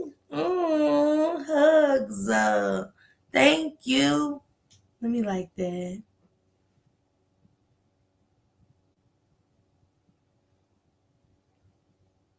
Dr. Soapy always gives hugs. So hugs in the heart. Let me drop. Dr. Soapy, can you drop Dan so I can drop your link? And I dropped La's link that's in the chat. La's link, KOK's link, and Juanita dropped her link. So you guys make sure y'all sub up, because La is gonna start his own channel soon and stuff like that. I know y'all want to hear from him and stuff. He's always got great perspectives and stuff like that, and he's always over here showing major love to each and every one of y'all. But y'all make sure y'all go follow Dr. Soapy as well. Pour into Dr. Soapy like y'all pour into me. Love you, Dr. Soapy. Thank you.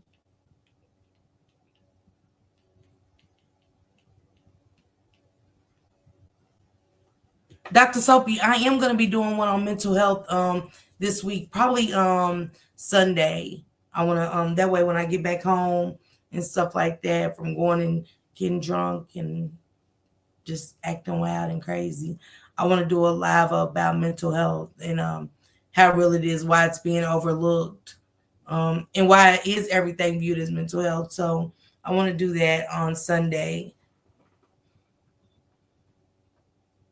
And while we don't take our mental health serious, facts, it should be.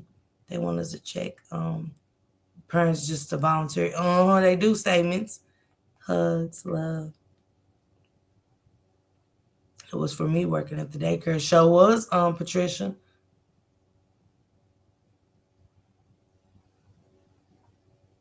Yes, and that's the truth. I will speak to people tomorrow. Lady JJ, see what you can do. See what we can do. See what we can do. Call the school or something and see what we can do. Her husband's family are prominent business owners. And Dr. Soapy,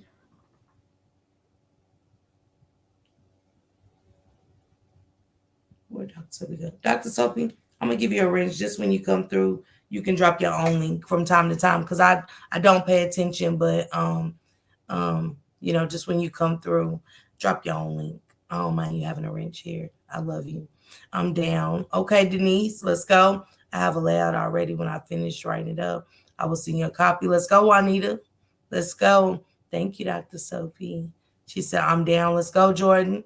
Let's go. Can we start a petition or something? I'm there. Yes, the queen. You do start your thing. Do your thing because we're going to meet here, what I say, Thursday. Because I got a hair appointment Friday morning early. So Thursday, I'll chill. I'll give me some wine and we can chill. And everybody should have everything written up, sending it in. I'll have what I want written up to send it in and stuff. And everybody tell me what they did.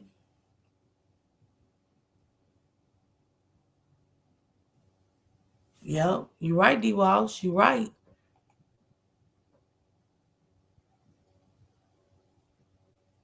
Oh, okay. Tell Cynthia I miss her too, Kaya. Thank you. Tell Cynthia, hey, yes.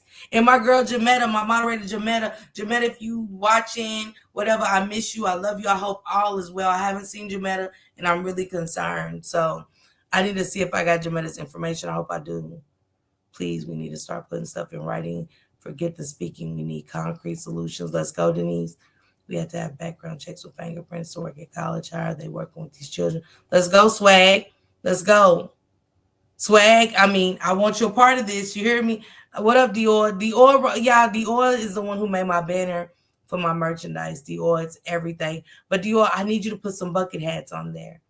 I need you, kid, if you don't mind, put some bucket hats and fitted caps. I think trucker hats, more extensive background checks, all states searched. Yep. Sorry, I'm slow. That's why I just normally stand in bushes. Sue, you're fine, girl. Hell, well, I'm slow. Shit.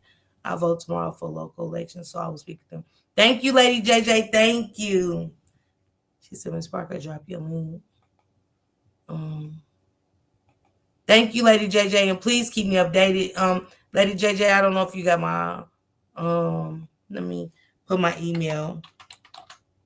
And my Cash App is the same as my Instagram, guys. If you got Instagram, but this is my email. See how slow I am, Sue? Girl. Tell me slow. Child. Make sure I spell my name right, okay?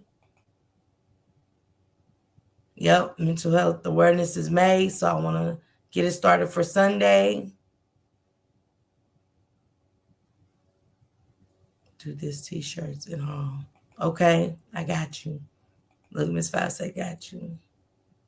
We are the village. I want a t-shirt. Oh. Hey, Juanita, what it do? Hey, salute, Miss Parker. Salute.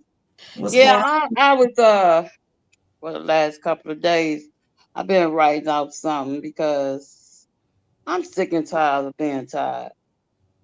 It's just too much and it's getting way out of hand. We already know that, sexual abuse against kids has been going on for a long time. And most of the time we don't know about these cases. But now because we got the Nazir, I hope I'm saying her name right. In the Kimiani case, it just took me to sit down and say, okay, maybe I can write a bill or something. I used to work for a nonprofit organization and they taught me how to write grants and bills and everything. So I got a pretty good mindset on how to lay this thing out. Now, what I had came up with so far is to write a bill to increase the protection for minors, enhance penalty for sexual offenses against children, prohibit convicts offender from working in child center environments. This means schools, rec centers, wherever child partake in, they shouldn't be allowed to work there as a worker. We need more support centers. More support centers for family and children who have been abused, who are a victim of sexual abuse. Any child under the age of 18 shouldn't be allowed to be around anybody who is a sexual predator. Sex offender against a minor should include anything as far as abuse, exploitation, solicited, or anything that is involving a child. Also, I put any person convicted of a first-time sex offender against a minor should be sentenced to not less than 25 years in prison. A second subsequent offense should be mandatory for a life sentence without parole. The sentence should be considered aggressive, and it should be an act of force if they keep repeating the abuse. Employment should be restricted. No individual convict should be able to, like I said, work in any place where there's children involved. Period. I agree. And they need to be closely monitored and make sure they are registered as sex offenders. This should be mandatory. Offenders should not be residing within 100 feet of a school, a daycare, or a park. That's basically what I came up with. I like that one, Juanita. Girl, you done took me out. I don't know what to write. Shit.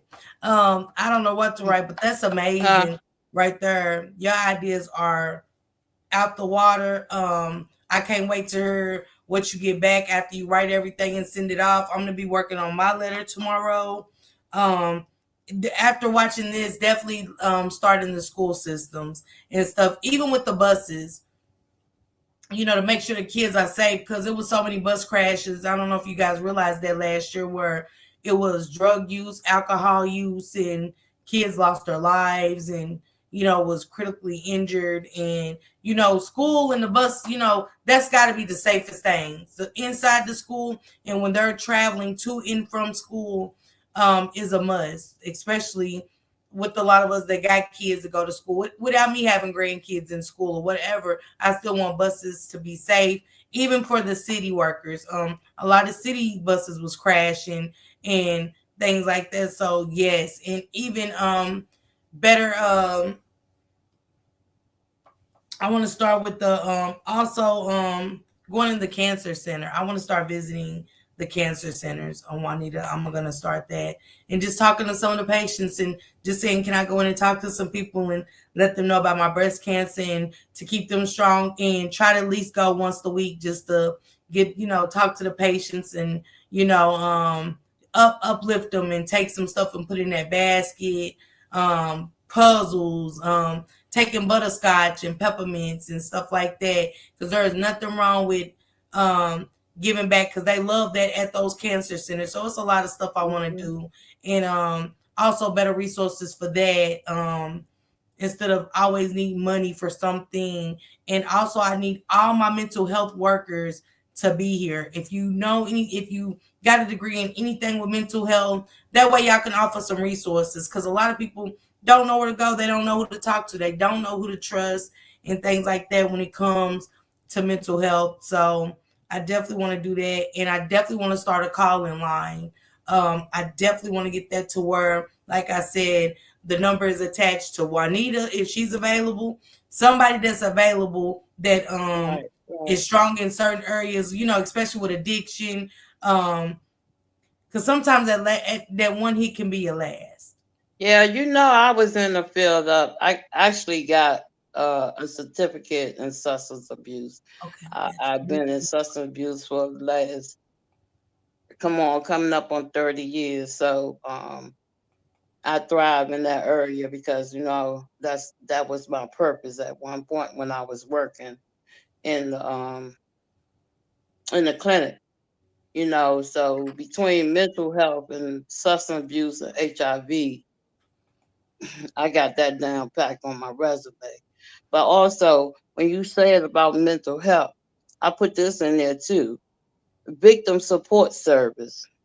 And this means to establish funds for mental health support and housing assistance and advocate for survivors of child abuse. I think it's very important after a child being abused in that sort, they need that mental health. They need that therapy. They need everything to survive. Because one thing I said, like I said in the chat, when you go through these certain situations as a child, you take that mess into your adulthood. And that's why we got so many unstable adults, or so many irresponsible adults because of what they went through and what they experienced through in their childhood. And I thank God for his grace and mercy that he was able to sit me down and give me knowledge and help me to understand where I was at and what my purpose was because of my abuse or because of the things I went through. So I know we can do this. You know, I look up to you, Miss Parker. You know, I've been with you from day one. Mm-hmm. And I feel it's time to step up and put these in motion, not just on YouTube, but put it out in real life so we can stop these predators for taking our babies' lives. Mm-hmm. Mm-hmm. Juanita, I'm like you. And Juanita, congratulations on your channel. I see you over there doing your thing, sister. And man, your voice is over there powerful. You done took us on your trip with you to the water park. And it don't always have to be information being landed, a good time, you know what I'm saying, with the children and stuff like that. You were still on high alert, even though, but you know, you showed us the fun side of Juanita. So that's what starting the channel is about. Everything about you. Who is Juanita? What does Juanita like to do? And things like that. So I'm super proud of you, Juanita. Exactly. I mean, it's all about building a foundation to take people on my journey. That's why I started YouTube. Everything don't have to be sad and miserable. We can have fun and laughter and still enjoy each other's company and still take care of business. You know what I'm saying? That's what life is all about. So yeah, I'm glad I took y'all on the ocean. Marty was like, I thought you was doing a demonstration. I said, Marty, this is my demonstration. Okay. Let's go, Sassy. Y'all write these ideas down. Y'all got so many great ideas. Tia, to you, write that down. Do something about it tomorrow. Write your letter. Write your letter D. My sister, my writer, write that letter. Write what y'all saying down. Send that letter out by Thursday. We got till Thursday. We still got 2 days, 3 days. I want to see it in the mail. I want to, by Thursday, what you wrote down and what you send in the mail by Thursday. Juanita, that's amazing and stuff like that. And also, Juanita, what do you think about the incarceration with our youth, our kids being incarcerated and not getting proper medical? And I'm not saying that they're not in there for a reason, but it still should be services for that. You know, just because my son did this, he sold some weed and he got caught with weed doesn't mean if my son gets sick, I don't want him getting proper medical and things like that, because y'all getting funds for that. And so, you know, like Ben Crump had to go down there and help that woman because her son got unalived by bed bugs and You know, bed. How do you Yeah, get unalive I by saw bed that. bugs? And, you know, that's horrible conditions. And yes, they're criminals, but at the same time, not for those kind of conditions. I feel like this. Regardless of what their crime was, they still human. They still human beings, and they should be treated such as, not as animals. They should have proper necessity to toiletries and everything to maintain their hygiene and stuff in jail, because it's essential to their being. I think the jails are horrible when it comes to getting them proper essentials to them people, men and women, regardless of what they in there for. They still are human beings, and they need to be treated as such. I know when I went to jail, oh, thank you, Jesus. It was horrible, horrible conditions, horrible way. And I prayed to God, I didn't want to die like that. And I go through this with my son, because my son calls me and tells me about the situation in jail. And I be telling my son, look, you have to do what you need to do to survive in there. You got to keep your head up, keep the faith, keep praying, and do what you have to do. Because if you didn't go down the road that you went down, you wouldn't be where you at now. You wouldn't have to endure what I went through. You feel me? So I think with the money that they're getting for these prisons, they could do a better job. They ain't gotta live like kings and queens, but at least let it be feasible for they human right. They still human beings at the end of the day, regardless of what they done. That's how I feel about that. Oh, Juanita, that's awesome. Juanita, I need to get with you. Are you busy tomorrow? What's tomorrow? Wednesday? Tuesday. Tuesday. Oh. Yeah, No. Tuesday. What today? Today. Oh no, I'm just going for my daily walk and then that's it. I will call you. Call me, text me when you get done. Okay. Because I do want to talk to you. I want to put some stuff in order, especially with you knowing how to write stuff up to start grants. Because, you know, if I don't act for, you know, closed mouths don't get fed with these kind of Won't. So, but I know I do a lot of things, Miss Parker. Just ask me. Okay. Yes. That's a whole beast. And I'll check in with you tomorrow. Yeah, as soon as you get done with your walk, I'll be up early. I ain't gonna be early in this bog. You know I don't like to get up early. Like I gotta be up early. I got a lot of stuff to pack up and stuff like that. So okay, it'll be after I do my walk. I'll give you a call. Okay. Or text. Yeah. All right. Peace out. Thank you, sister. Love you and congratulations again on your channel. Keep doing your thing. I love it. Appreciate you and you keep growing because I told you God got a greater purpose for your life. Oh, you did. You always said that. You always said that. I always told you that. Always. You did. I'm breaking bread with you. I'm just praying and hope I'll get mine built up to where you at. I want to grow up and be like you. Look, I want to be like y'all at this point. I ain't got to do no outings with it. And I think that was so good. I was like, dang, I like that. I like how Juanita incorporated that so early in her lives. You know what I'm saying? Just out and just enjoying herself and having fun, but still doing her live. And it was amazing. Yeah, well, I appreciate you and Shank. So shout out to you both. Yeah. Peace, sister. All right, sister. Thank you. You're welcome. Mocha, get with me with that information. Please. Hey Betty. I agree. Write that down, Patricia. All these ideas. Let's write that down. They are human. They are human. Me too. Hey, D Money, what it do?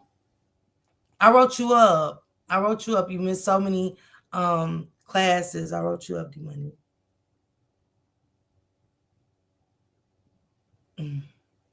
And I want to do that, you guys. What is going to be a good deed for the week that y'all have done? What is going to be a good deed? I want to know Thursday. By Thursday, what have y'all done? What's a good deed besides writing our letters and our information? What is a good deed that we've done for the week?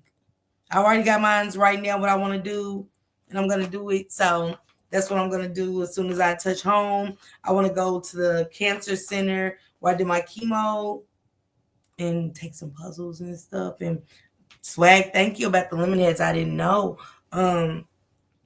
But at least get some puzzles and stuff like that. And I just want to say, can I go and talk to a couple people? I know it's, put on a mask and go back there and just, let everybody know that, hey, I was here. They took care of me, and, being strong and uplifting the patients and stuff like that. Like, cancer ain't winning, okay? Cancer is not winning. We are beating it. It wants to take us out, but we're gonna take it out, and we're gonna come up with cures. We're gonna, work with doctors to find cures for this. So smile if it lifts someone up, okay? It does lift the soul. It does. Hopefully I can run into my doctor. I haven't seen my cancer doctor in a long time. I don't cuss Dr. Badine out so many times. So yeah, poor Dr. Badine. Poor Dr. Badine. Yeah, I don't talk bad to Dr. Badine and stuff. So yeah, he said God is good. So I need that Thursday, moderators. I want to hear it. I want what y'all writing in the chat. I want it wrote down on paper and sent in. Like, write a letter. If you don't got the transportation, write a letter, get a stamp, send it in. That's what I'm gonna do. So yeah. This might be happening in their school district. But it was interesting that you see a number of people resign in the aftermath of there's an outpouring. They knew they were wrong, right? I mean, it was so outrageous, so egregious, and this. 8 Sleep's brand new Pod 4 is truly incredible right out of the box. Installation is.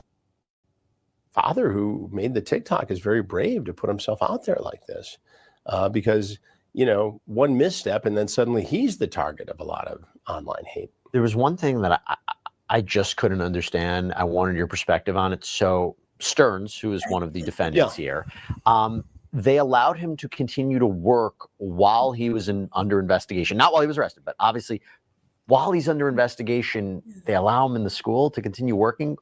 Explain that to me. I can't explain it because you've got even more risk if you allow that to happen. Is he trying to coax children who he's targeted into not testifying or cooperating in the investigation, either by the school district or by law enforcement? You have to take that person out of the environment, even if you keep them on the payroll while there's an investigation. And yes, there is also the possibility that there are wrongful allegations made. Yeah. And we see this, we see misinformation campaigns on social media, on TikTok, and people's reputations do get sullied because of this. And so you have to be very careful here. But they had enough time, more than enough time, to deal with this and get to the bottom of it. That's actually an interesting question. Have you seen in your experience, like, legitimate false allegation, maybe against a teacher, and then it turns out it was all fake, or the charges are dropped, and then they're come back to the school? Have you ever seen anything like that? I've seen cases where there have been misinformation campaigns, where students have said things that were untrue about a particular teacher to get back at them for harsh grading or things like that. That can happen. But in most of those cases, if the school district is on it and investigates and gets to the bottom of it, typically when the students who conduct the misinformation campaign are put on the spot, they say, yeah, we were just goofing around here. We didn't realize the potential consequences here. I want to ask you about this. So this TikToker, Doug Weaver, he mentions in one of his videos that he was contacted by the principal of the school. And in her email, she allegedly mentioned that bringing up issues from the past that have been addressed make it more difficult to move on. And I believe this was in reference to the $3.5 million lawsuit that was filed against that other former teacher, Kyle Wroblewski. In response to that, Weaver says, just because one predator was caught does not mean the environment that protected him has changed. What do you make of that? Well, I think, again, it's an attempt by the school district to keep this under wraps. I mean, even if there is a settlement and even if the case was resolved, don't people have a right to know that this was going on in their school district? I think they do. I think teachers in our society, while potentially underappreciated and undercompensated hold a very important and critical job. And so we need to make sure we choose the right people, and we probably need to pay them more, on that subject. But having said that, these people have a daily access to our children at their most vulnerable and impressionable ages. And so it's important that we make the right decision here. And if somebody does commit an act like this, people have a right to know about it. If you're a parent sending your child to a school that's surrounded by these accusations, that has all of these problems with the administration, what do you do to protect your child? Well, I think you have to, give some consideration to removing the child from that environment. And I know that's difficult, and people can't just move because there's an issue at the school, and people can't always afford to go to private schools, and homeschooling isn't always an option, right? For a lot of different reasons. So it's very frustrating and vexing. So you have to make the noise at the school board meeting, and you have to request private meetings with the people who are in charge and make your feelings known about this. This is I just go back to the idea of knowledge warning, that this was foreseeable. Exactly. Because going back to the $3.5 million lawsuit, I think the judge in that case said that this wasn't an isolated thing. It was all the administrators who have to think about what happened. The blame goes further than that. And you have this superintendent who was only, was resigned or was put on leave following these recent arrests. You have people resigning, you have people being put on leave. Is that sufficient? Is that enough? Well, I think the judge made a very good observation here, and it was a warning. So since we're starting this, we are the Village Movement.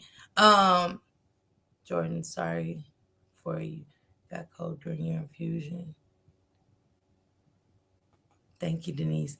Since we're starting the We Are the Village movement and stuff, and this is what I want to do. Adjusting my crown. Hey, Eat the Peach. We're good. We're good. And I know a lot of y'all don't, so I want to plan ahead of time. I want my riders. I want to do our first riders event. We Are the Village, a Hawaiian theme.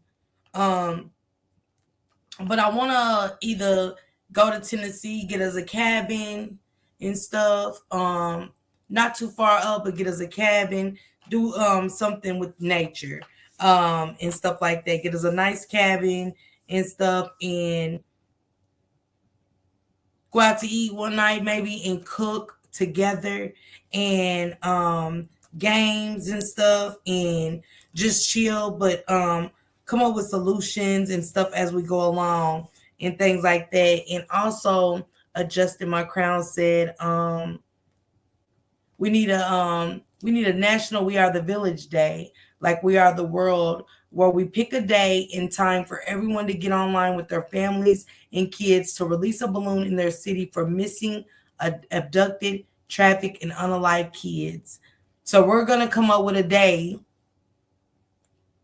We're going to come up with a day where all the riders let off balloons with their family. And we're going to let off a balloon for kids that are missing, abducted, trafficked, or unalive. We're going to say their name, and we're going to let off our balloons, and we're going to videotape that. And we're going to send that in, and we're going to talk about who we let our balloon off for. And we're going to show our videos with our families, okay? So I think that's a good idea. Adjusting My Crown, thank you. But she's an event planner, and I think that our first riders meet and greet is going to be next year. Next year. I'll come up with the price for the cabin and stuff. Let's put in and do this together as a sister and a brotherhood. It's not going to just be for us, because we do got some brothers in here. Have some brothers come too. Our brothers come and celebrate with us, because I think it calls for a celebration, because it takes a lot to build a village, okay? I don't want games with this. We can talk about it all day, but I need doers. I need footwork now. It's time to put in footwork. I had one meeting, and I think it's time for another meeting. Adjusting My Crown, thank you. She's going to plan this event for us. I'm going to leave it in my sister's hand. That way, when we get there, me and Adjusted can be there and do whatever to make our sisters feel welcome and comfortable. Yeah, we got this, Denise. We got this. We got this. I think Adjusted is going to do an awesome job. I want to leave my sister in charge of that. I think she can do an awesome job. I'm going to be hands-on with her. And matter of fact, you're right. Let's plan. Let's do it together. Any ideas y'all have and stuff for Justice that I can't wait. So yeah, I think it's time that we put our footwork in, and then I will have our shirts made as well for We Are the Village shirts and stuff like that. And we can do something then too. We can let our balloons there as well, and who we are letting our balloons off for and why. So I think it's going to be a good event. I think we're going to pick a day soon. Adjusted, let me know what day y'all would like to do this so we can have everybody on board to go get balloons, get their families involved. And this is a time where we can get our families involved as well for this event. I definitely want to be on it. Okay, the Queen. Okay, Adjusted. Let's go, sister. Let's go. I want to plan it. I think a good March. I think a good March, like a real good March, up in the cabins would be beautiful. It'll be spring. It'll be nice, and we still got like damn near a year. I like that. It is not going to be snowing outside. It's not going to be bad. Or April, either March or April event. Y'all tell me what works for y'all. I don't want to do it when it's too hot, but I like the springtime. For some reason and stuff like that. I think we're gonna have a good time. Especially if we get Shankrock and Latif and them on board, and oh boy and them on board, Bren as well. On board our brothers with us. And I think we'll be March is great. I think March is great too, Denise. I do. So I think it'll be good if our men can get involved too. I'll talk to them tomorrow and see what's good with their schedules for March of next year. And we can't be skimpy on the money. We can't say, hey, when is it? You know what I'm saying? Even for t-shirts and stuff like that. If you're serious about traveling, if you don't travel, you're insecure about meeting people, that's fine too. Don't say you want to come and you're not coming. Just be serious, because if I know you're serious about something like this, you're serious about all the hard work that you're gonna put in, that's gonna come along with being a rider and coming up with solutions and putting in the groundwork. Let me put it like that. So Kalila said I'm in. Patricia said March works, and we get to meet each other in person. We get to meet our sisters in person, our brothers in person. Anybody gets to meet Shankrock at the meet and greet for the Rock Squad. It's going to be great. That's October the 23rd through October the 27th. Is celebration for Shanquilla Robinson. We always do a balloon release for her. So hopefully some sisters said they was coming down. I get to meet Alicia for sure. I know she's coming. And of course the Rock Squad is coming. So, I can't wait to meet my rider sister when she gets here. So I'm excited about that. You know what I'm saying? I cannot wait for October. It'll be here before we know it. So yeah, we're gonna cook together and do games. But this one, I want to sip and paint. You know what I'm saying? A drunken sip and paint at that. You know what I'm saying? A good fucking time. We deserve it. Sent you my number. Okay, Justin. Okay, I thought I sent you my number, Justin, but I'll send these, sis. But I want to get it planned out and stuff like that. And then hopefully, if God's good and God's will, 2027 will be somewhere on a beach in some sand. You know what I'm saying? Maybe down at Tybee Island in South Carolina, and stuff like that. So we'll just move up to different places and keep it going. You know what I'm saying? And keep us all in good health and stuff like that, uplifting each other, hugging, and just loving on one another and stuff, because we are the village. Okay. And I will get that. Y'all let me know what sizes. The shirts will be the same way for the We Are the Village shirts and stuff. But if you do want a We Are the Village shirt, I will put that order in and stuff. So yes, next year, Miss Five, next year. So that gives everybody a chance, because we already got the meet and greet for the Shanquilla Robinson. So I don't want to override what the Rock Squad got going on, because that's special to me. And it means everything to Shank Rock. So it just means just as much to me. So I want to keep that as it is, the meet and greet. But I definitely want to be a part of this channel. It has helped me a lot. I feel the genuine kindness. Okay, Eat the Peach, you're welcome to come. You don't have to be in blue to come. Just the seriousness of it all. That's it. We need everybody on board. If you're going to be a part of the village, you got to help build. You don't get to sit on the sideline and watch. You know what I'm saying? We need all hands in, all hands on deck, all participation. Okay, the queen, that's what we do over here. Just building a sisterhood.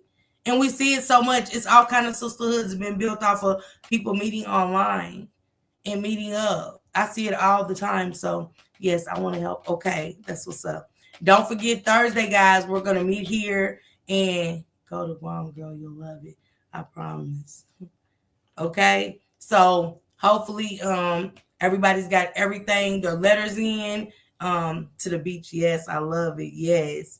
I think that's gonna be nice down in Tybee. I love Tybee Island in South Carolina. I love Savannah. I love Savannah. I do. But yeah, so we can know what kind of cabin to get if we want to get one with the pool. They all mostly come with the jacuzzi because ain't nothing like drunken jacuzzi for me. Okay, so I'm going to donate and give resources. Okay, Lady JJ, what time? Because I'm in Cali. Thursday I'll be settled in. My hair appointment is Friday.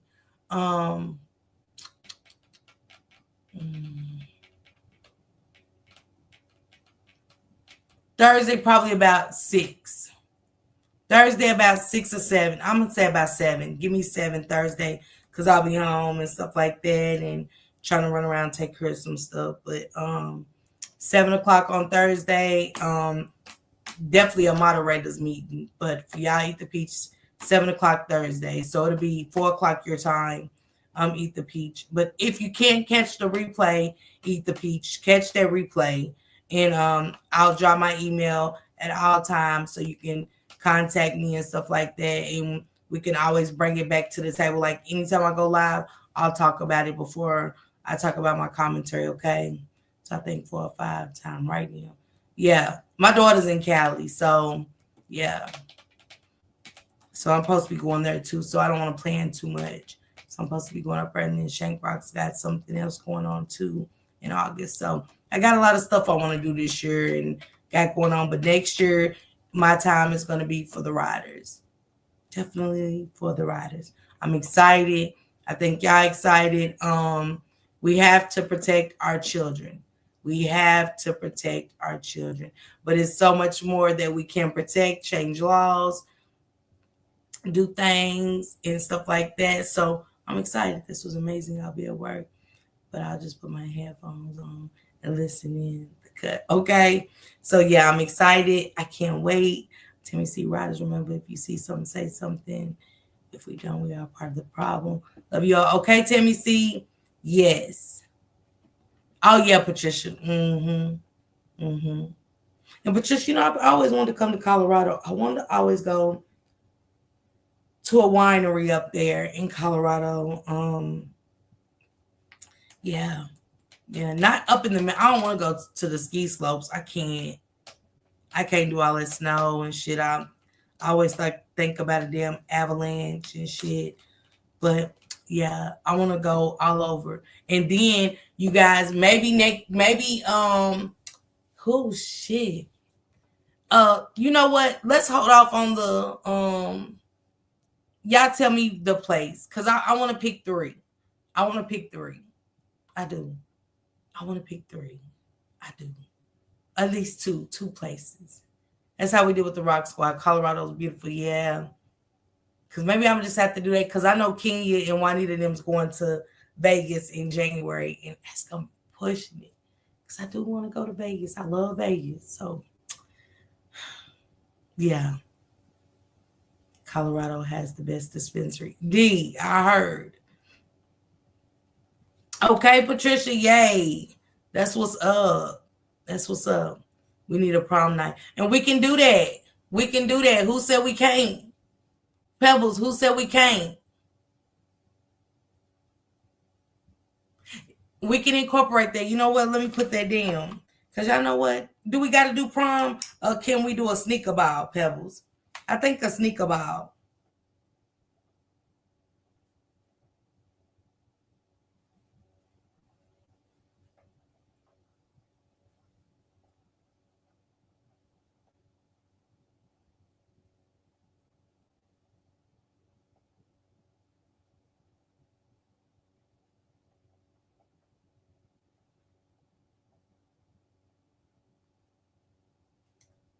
We can do that. Yeah. Al Justin, let's get together. I'm gonna call you. I'm gonna send you my number. Matter of fact, right now. Let's incorporate that. I think it'll be super dope. Because we can always move the furniture back. And where we're gonna be in the house, get a because all we need is just a nice Bluetooth speaker and stuff and hook the Bluetooth up to it. What you think, Adjusted? I didn't see it, Adjusted. Let me see. Did I get it? I didn't see it, Adjusted. Let me see.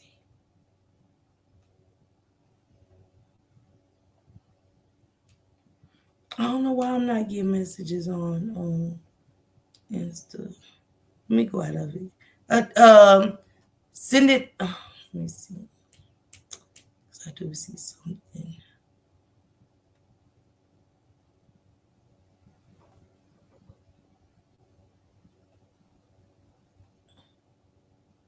I got it. I got it. I got it.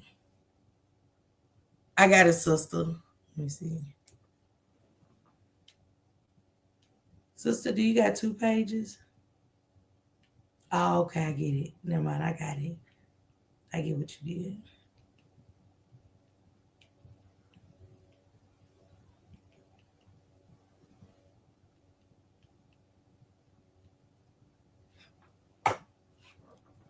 I got it. Nisha, it does. Yeah. I think some Jello shots and all of that would be very good and stuff. From with us doing a sneaker ball, I want to incorporate yeah, we'll figure it out. Yeah, we'll figure it out. Okay, Mocha girl, do a 90s theme. Come dressed in 90s girl. Okay, let me write that down. I think that's dope. 90s theme. I think it'll be dope. A 90s theme. Okay.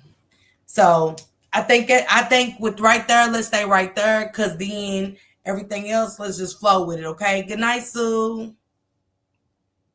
Yeah, let's keep it right there to a minimum. I think that's good, D. I think she can incorporate that, and I think it's gonna be a good time. I do. I think that's gonna be a good time. I think 4 days will be good. I think like a Thursday through Monday. And if people got to leave earlier, they just do. But I think Thursday through Monday. Or Wednesday, even a Wednesday through a Sunday. I think Wednesday through Sunday, because people got to work Monday, give people time to get back on the road and stuff like that. And then Saturday night, we'll do the do y'all think Friday night, Adjusted? What y'all think? Because people get back on the road and be hungover and shit on Sunday. So maybe the sneaker ball, the 90s theme ball, sneaker ball on Friday. Saturday night, we just cook dinner. And then, yeah, I think that's good. Yep, I think that's good right there. That Friday night, we'll get there Wednesday, and that Friday night, do the 90s theme and stuff like that. So, yeah. What did Timmy C say? I make treats and appetizers. Okay, Timmy C, we need you on board. We need you on board. She said Friday dope. Yeah, Friday, because that way Saturday, our last day, we cook dinner. 2 nights cook dinner, maybe 1 night go out, maybe Wednesday we come in and get comfortable and settled and stuff, and then maybe Thursday night go out as the group, go out. I know it's a nice steak buffet. It's nice. Down in Tennessee. It's really nice.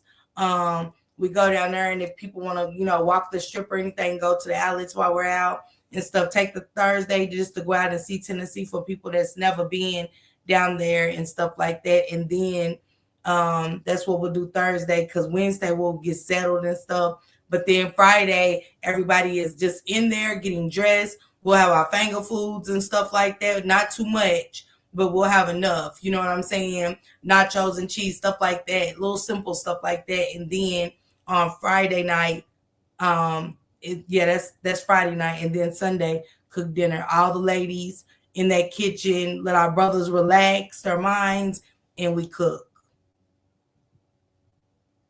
We're going to Tennessee, Nisha. All right, D. All right. Okay, Kalila. It's going to be in March.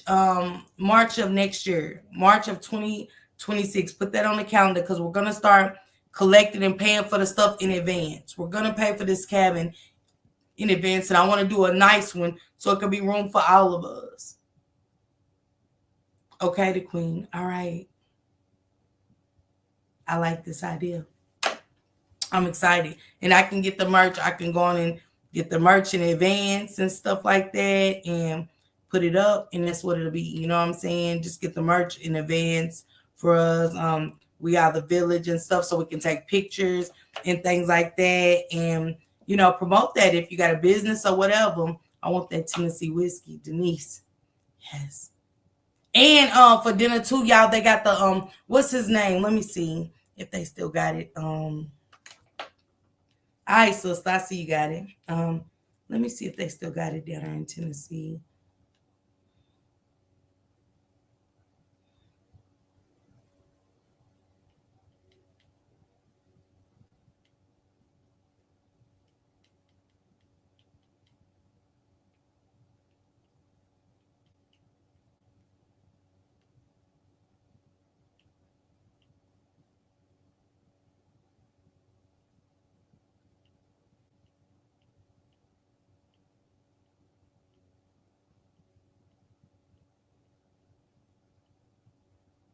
They got a Margaritaville restaurant. They got a lot of restaurants that could be nice. We can go to a nice restaurant down there. I think Margaritaville would be a nice one to go to, because y'all know we're going to be wanting to drink and have a good time. It looks like it's a nice restaurant.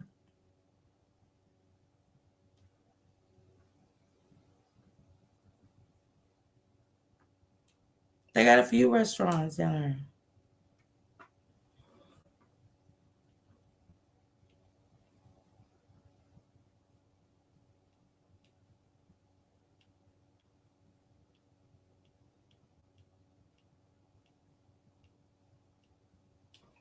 Well, we're going to go and have a good time. Just know that we're going to go have a good time. Sneaker ball is great on Friday. Yeah. Yeah. Who's going to dress the best? Who y'all going to be is the question. You know what I'm saying? I think that's a casino restaurant. Okay. That'd be nice.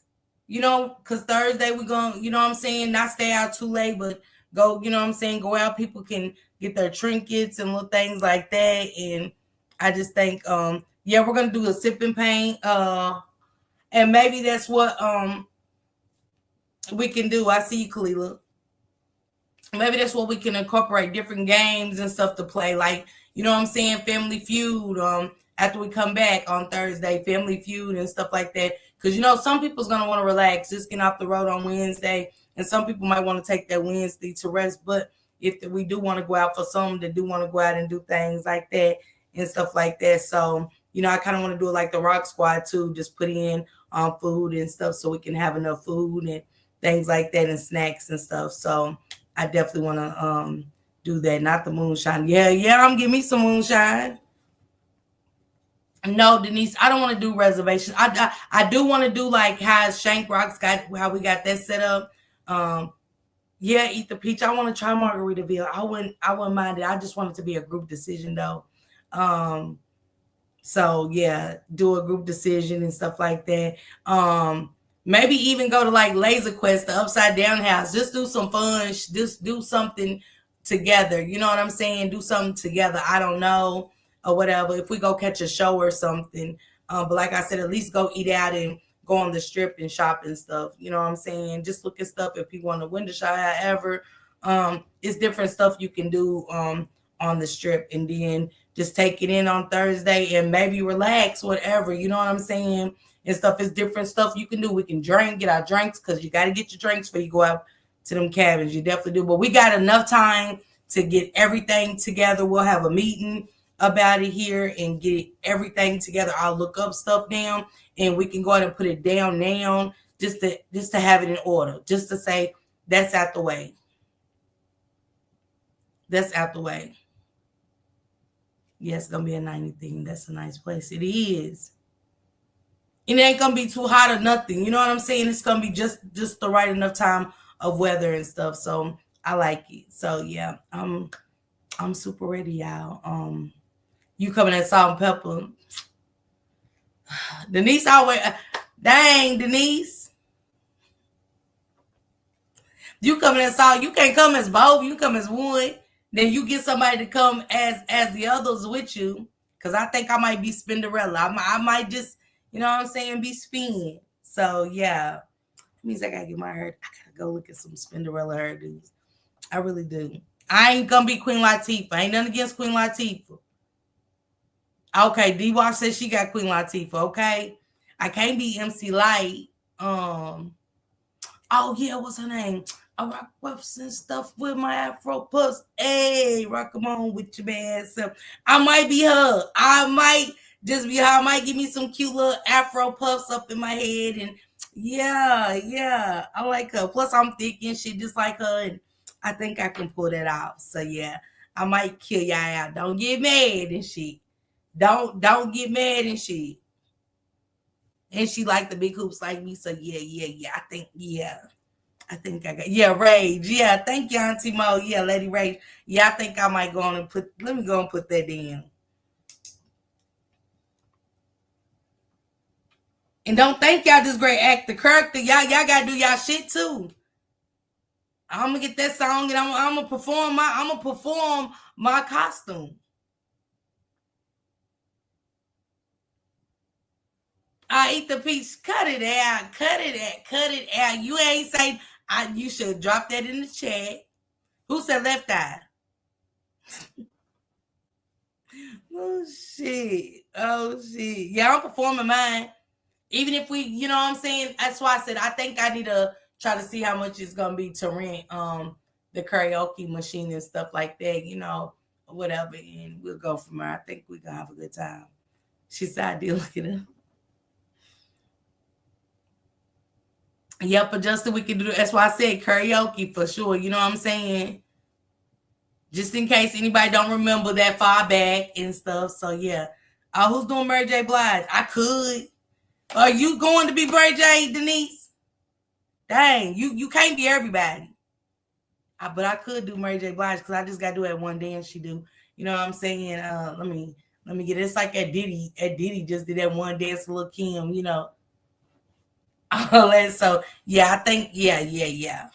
I might just give me some long blonde and do Mary J. Give me some long thigh knee boots and yeah, cute little shimmery shammy outfit and kill it out. What song? Yeah, all right, got it. D, we gonna need you. Who gonna be Eve? You, Shannon?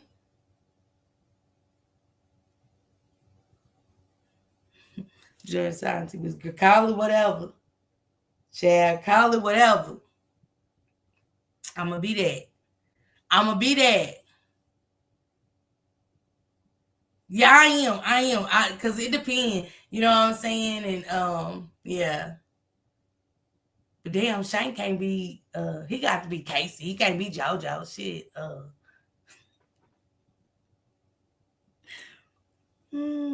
I wonder who they would be. That'd be crazy. That's some crazy work. Maybe him, Latifah, and our boy should be Run DMC or some shit. I don't know. Boys to be some shit. I don't know. I'm gonna perform push. Stop it, Denise. You did, Miss Five.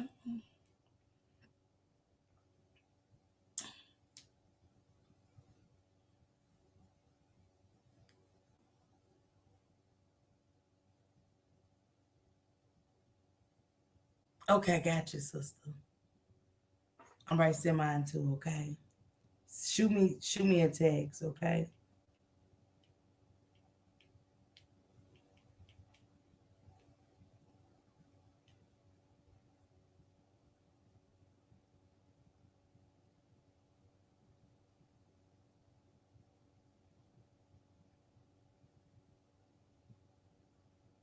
Kalila who? It's Kalila. Let me see.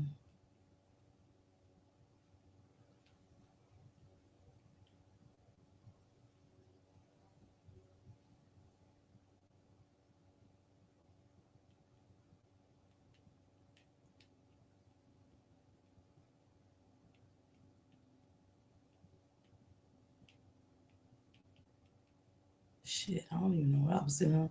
I don't send her division sign.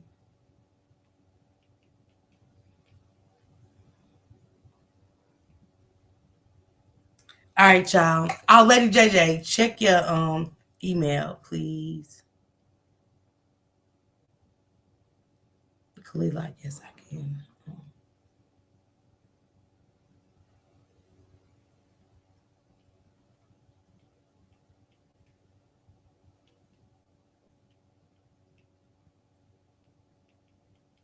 Okay. For everybody that email me, I text y'all my number, okay? Stay in touch with me. Yeah. Lady JJ, I hope you get to come. Why you up around about that sounds nice and shit. Yeah. She said I could be Eve, okay, the queen? She's who's coming as Winnie? Did I see anybody coming as Bobby?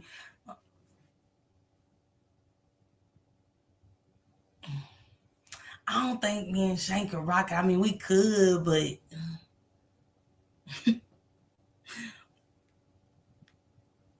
I mean, I don't want to do them. I don't want to be them. Who? I don't want to be them. But nah, y'all, enjoy the rest of y'all night, man. Thank y'all. Adjusted. I'm gonna call me tomorrow, Adjusted, when you get settled. You can do it. Go on, Denise. Now, my daughter's a bartender. Okay, Adjusted. That'd be awesome for. I think that'd be awesome for the that night, that Friday night. Shane can be Tyrese. Shut up. I'm done, Shannon. Stop that. I was like, oh shit. I did too. Okay. Yeah. Okay. Look, I'm on, but I did too.